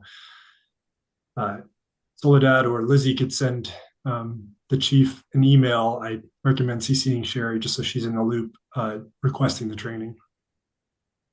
Okay, then let's follow that guidance. Anyone opposed to a specific training that we were talking about? Don't see anyone. Awesome. So we're going to move and ask for the training. Perfect. Okay, so we're super behind schedule on the agenda. We have a public comment schedule now, so we're going to move forward to public comment. Just so we are aware, I'm sorry, who's going to be supporting this? City Manager's Office admin person. Do you have a name so we can call you? Yes, of course. My name is Lisa. Hi, Lisa. Thank you so much for being here tonight. Of course. So if you can help me with unmuting the participants. So I'm going to ask the members of the public, if you want to provide public comment, please raise your hand so we can identify you. Once that your hand hand is up, we're going to go through the list and give you time to provide public comments. So that will be 2 minutes. So I think we're good. I see one raised hand, but I can't see whose hand it is. Okay, Laura Gonzalez. Okay. Judy Hughes. Okay, we're gonna start with Laura. That's the first hand that I saw. So Laura, we're gonna unmute you. You can also mute yourself. And do we have a timer in the screen? No. Yep. I don't see. We do. You should see it on my screen now. Okay. Okay, Laura, please unmute yourself and your time is running. Go ahead. Can you please restart my time? Sure. Thank you. Let me know when it restarts. Okay, I'm not seeing that screen. It restarted. Just restarted. It's restarted right Okay. now. Go ahead. So I'm very concerned about how we're using our resources as with the police. I have not looked at any salary of any police officer that's less than 70 something K. And Chief Redfern is making 202,000 a year, which is 97.50 cents an hour. Here we have Chris Reynolds, the prosecutor, deputy city attorney. He's making 175,560 a year, which is $84 an hour. And then we also have the internal police monitor making $166,000 an hour. $160,000 a year, which is $79 an hour, while the police oversight committee members are getting about $200 a month. So to me, how can you provide transparency in terms of, I want to have a list of the police officers who make that much salary. I want to know their qualifications in terms of their education and their background to see if the salary is being equitable. And I also want to see the demographic data, because I think also the reason that we have so much police violence and brutality and that the police can get away with it is because they're protecting each other, especially with the salaries, right? Which they're giving power to each other. And also, I want to see what data are you using to say that police officers can just get some kind of coaching and training, even if, they were found not guilty, because there's been so many years of data that the police are not really preventing any crime, right? They started as slave catchers, which is something that I also want to know. What is the city of Boulder doing to make sure that that's being acknowledged and how that violence is being still perpetuated today?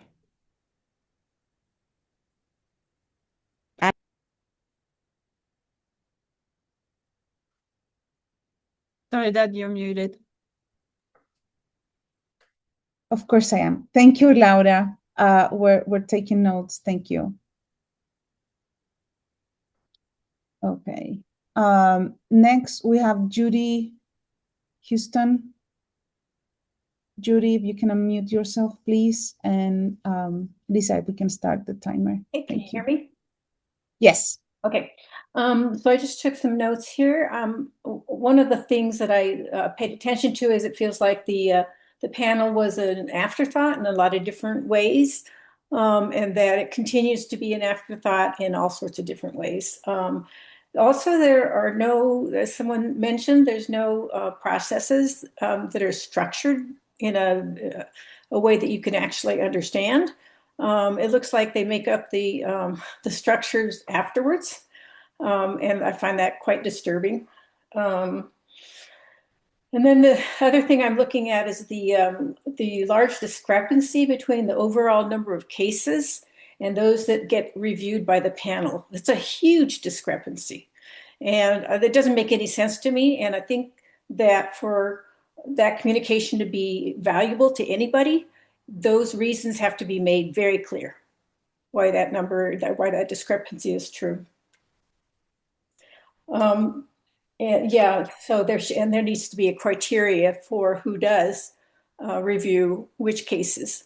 that is known by everybody up front and not told afterwards. You really need to have something, that you can actually see through. And that's all I want to say. Thank you so much, Judy. Thank you. Okay, next I have Tiagi. I'm sorry if I'm mispronouncing. Tiagi, please, if you can unmute yourself and we will start your time. Thank you. Thank you. I appreciate it.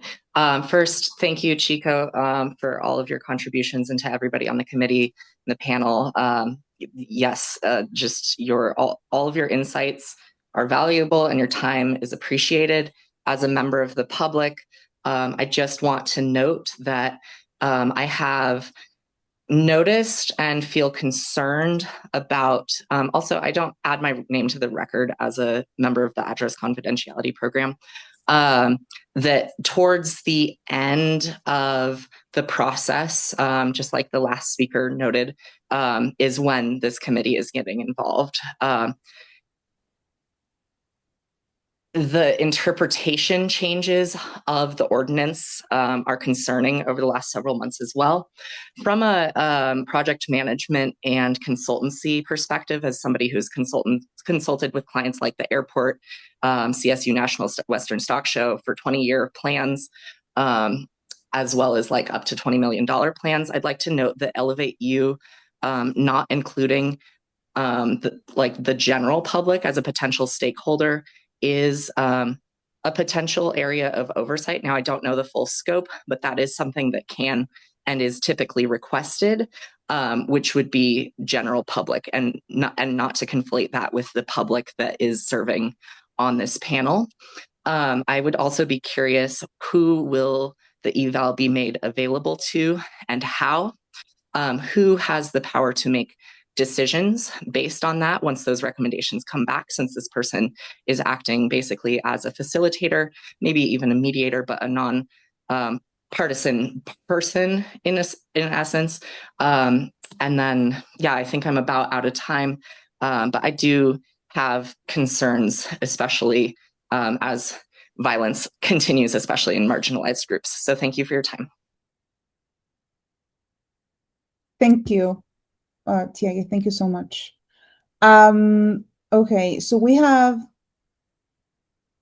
another question from Laura in the Q&A.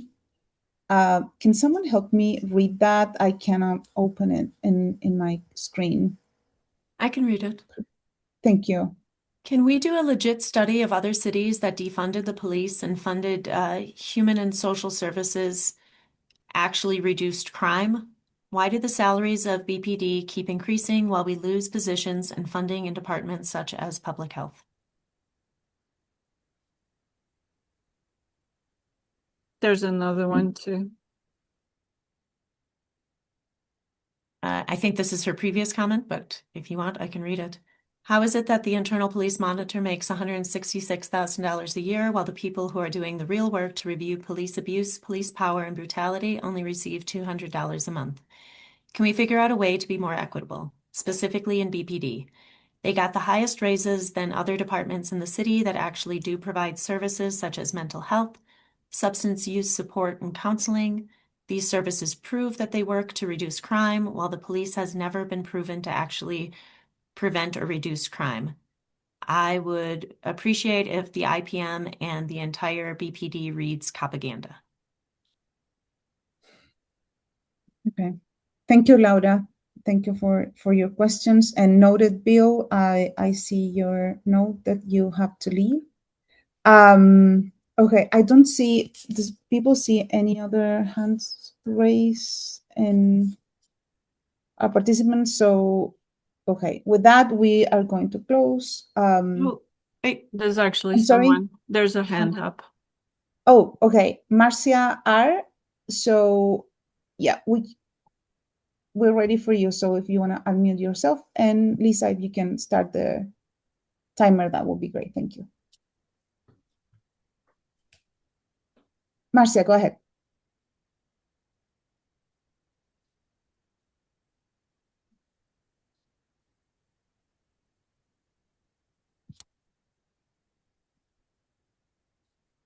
hand just went down. Marcia, we can't hear you. I think I don't see her in the screen. Do you see? Oh, yeah, at the end. Okay. She's having trouble with the tech. Okay. Marcia, we cannot hear you, but if you want to type. She's having problem with the tech and she's going to write it in the Okay. Q&A. Okay. We'll go back to it. So with this last question, we're going to close open public comment. And I have a friend who's also having technical issues, but has a question they'd like to put forward. Okay, who is that person? Their name is Dr. Dugas.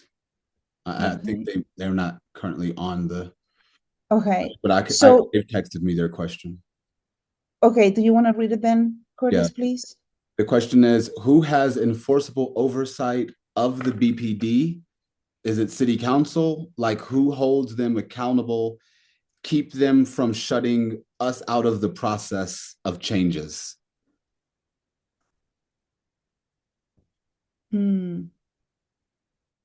That's a great question.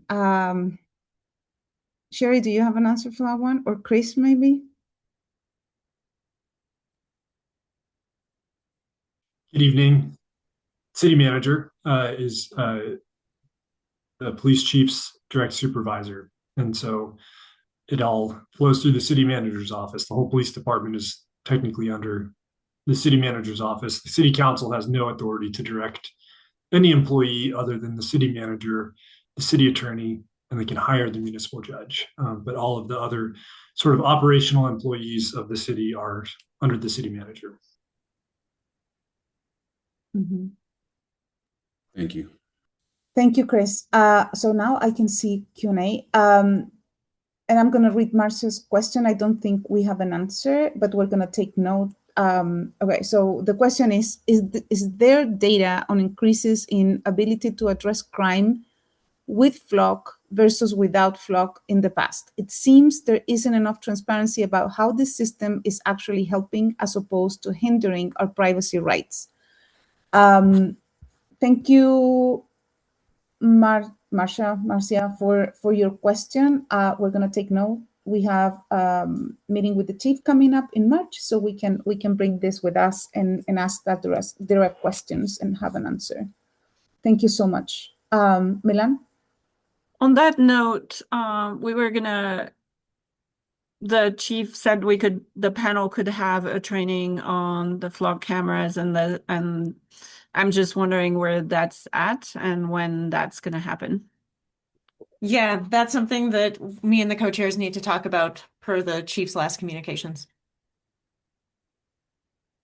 So is it in the process of being done or is it still to be? It's going to have to go through some city attorney stuff, and we're going to need to figure out when makes sense because the panel, there's a lot being asked of the panel currently, so to figure out when is going to be a good time.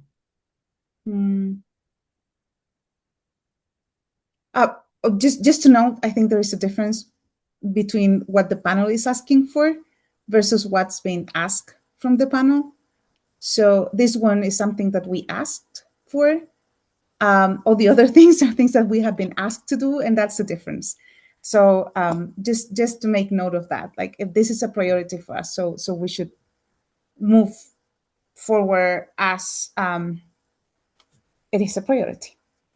Okay, so let's move now to closed session. We are going to be there for hopefully less than 20 minutes, and we'll be back for case review, voting, and assignments. So, Lisa, can you please put us, Milan? I just want to remind you also that I had put a motion for an additional training with the new trainer at BPD that we wanted to discuss. So sorry about that. Can we discuss it when we come back from closed session? Absolutely. Yeah, that's fine. Okay. Thank you. Remind me, please. Lisa, can you put us in a breakout room, please? Thank you.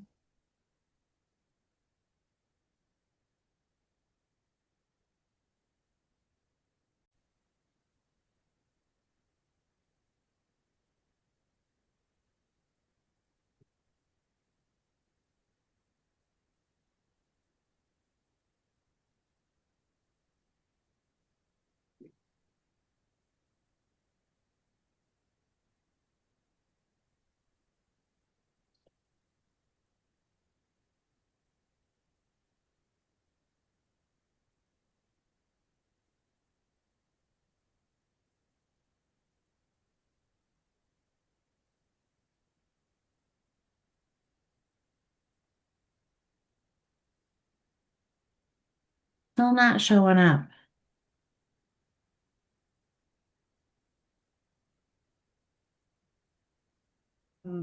Okay, I'm here, but Lizzie, can you manage maybe without me in the closed session?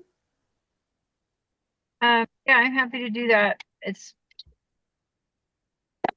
I wish we could have you in there, but happy to facilitate. Maybe you guys can keep working on it.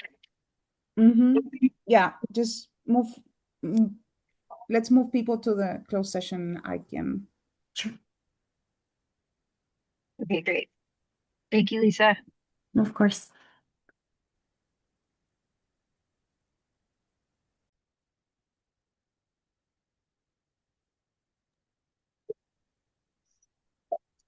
All right, everyone. We are hopefully all back. It is very late, so I just want to acknowledge the time. Hopefully we can wrap this up relatively quickly. But Soledad, to catch you up, I don't know when you were you able to join the breakout room at all? Or do we need to catch you up? Well, just for the group and for any community members in attendance, we are back now in the public meeting. Does anyone from the panel have additional comments on any other topics before we move ahead?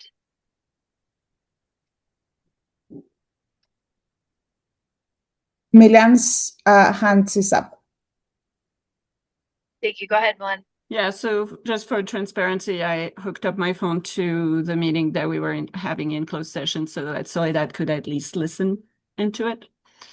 And then regarding the classification or regarding your report, Sherry, about incidents where complaints were meshed with incidents. I think this is the first time that we have this kind of counts, like regarding Curtis's first question, or one of his first questions. And so I'm just wondering, that's something that we disagree on as a panel, that we want to see the complaints separated from the incidents.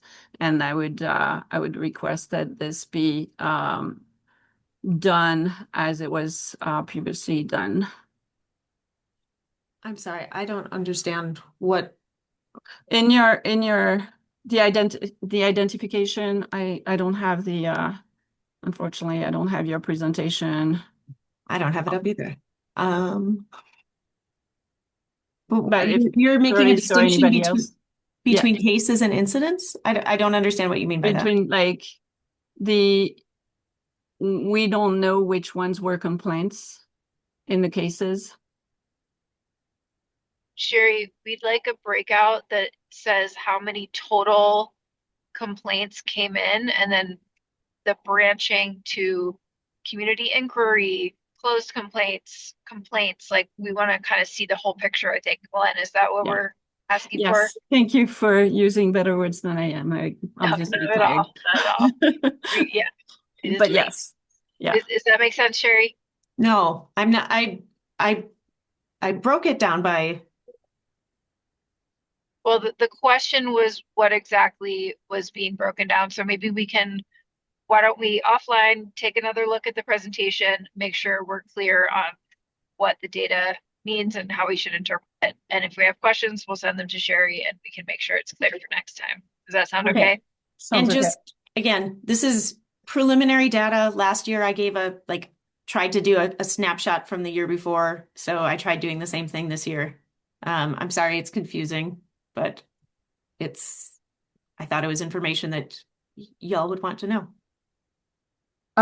Sherry, just for me, we have never seen this unspecified incidents classification before in the cases, the summary of cases. So we have seen the serious misconduct. Are you talking about confidential summaries? Yeah. Yes, you have. The unspecified? Yeah. Okay, I'm gonna have to look back then. Yeah. Okay. Yeah, because I break it down by when I give you the confidential summaries, I give you the misconducts first. And then under that, it's a much briefer. Normally, there's somewhere it's really complicated, so I do provide more detail. But then I'll break it down by any community inquiries, community Mhm. feedbacks, unspecified incidents. Okay. Well, maybe there were so many this time around, but that it caught my attention. Okay, I'm gonna look back. Thank you. Okay, so there's no cases for the panel to vote on. Therefore, I think that part is done. No case assignment and not assignment for new But cases. Milen, we bumped Yeah. her off the before. Yep. Okay. Milan, go ahead, please. Yeah, I was just so we were reviewing a case today and we learned that there was a new trainer with BPD, and I think that's something that we have never considered before, but our recommendations are often coaching, training, and all that. And so I felt like learning that there's a new trainer maybe would be a good place for us to meet with them and see how they train, or just have questions, have an open conversation about how they do their job and what we are expecting from trainings and what we've seen and what we feel is missing. And so I just wanted to see the interest of this panel. And I don't know that we have quorum anymore, but just wanted to see the interest of this panel to have a meeting with the new trainer, Sergeant Austin. And that could be in a different way. It could be doing a presentation at our next meeting, or it could do a presentation maybe during the meeting with the chief, or we could have an hour to set aside to meet in person and really sit down together. So I just wanted to see if there is any interest and if we could start maybe asking BPD if that's a possibility, and figure out what they can do and what we'd like to do.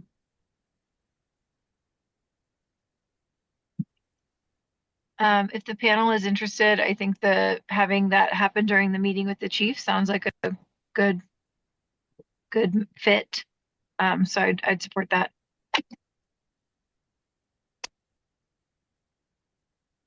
I will say,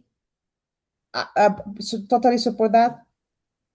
Why don't we plan on asking for this specific conversation to happen next meeting with the chief? If we need to go deeper and we need more time, we can ask for that. So let's not close the possibility of going deeper. Yeah, I appreciate that. Sounds good to me. Okay, cool. So noted. And we'll follow up with that for the next meeting with the chief. I'm creating a Q1 2026 meeting with the chief in the March folder right now to put this in. Okay, cool. Okay, so I think that we're kind of we'll still have quorum. Okay. Having gone through the agenda, finally I think we're ready to adjourn, unless there's anything else someone want to say. Okay, I need a motion to adjourn and then a second, please. I'll move to adjourn. Okay, and okay, we have AB motioned and then Curtis is second. Sorry, Lizzie, thank you. Okay, all in favor for adjourning the meeting, please. Cool. See you soon. See you around, Chico. Thank you so much. Hi, Chico. Night, everybody. Thanks. Bye, everyone. Have a good night. Bye. Thank you so much.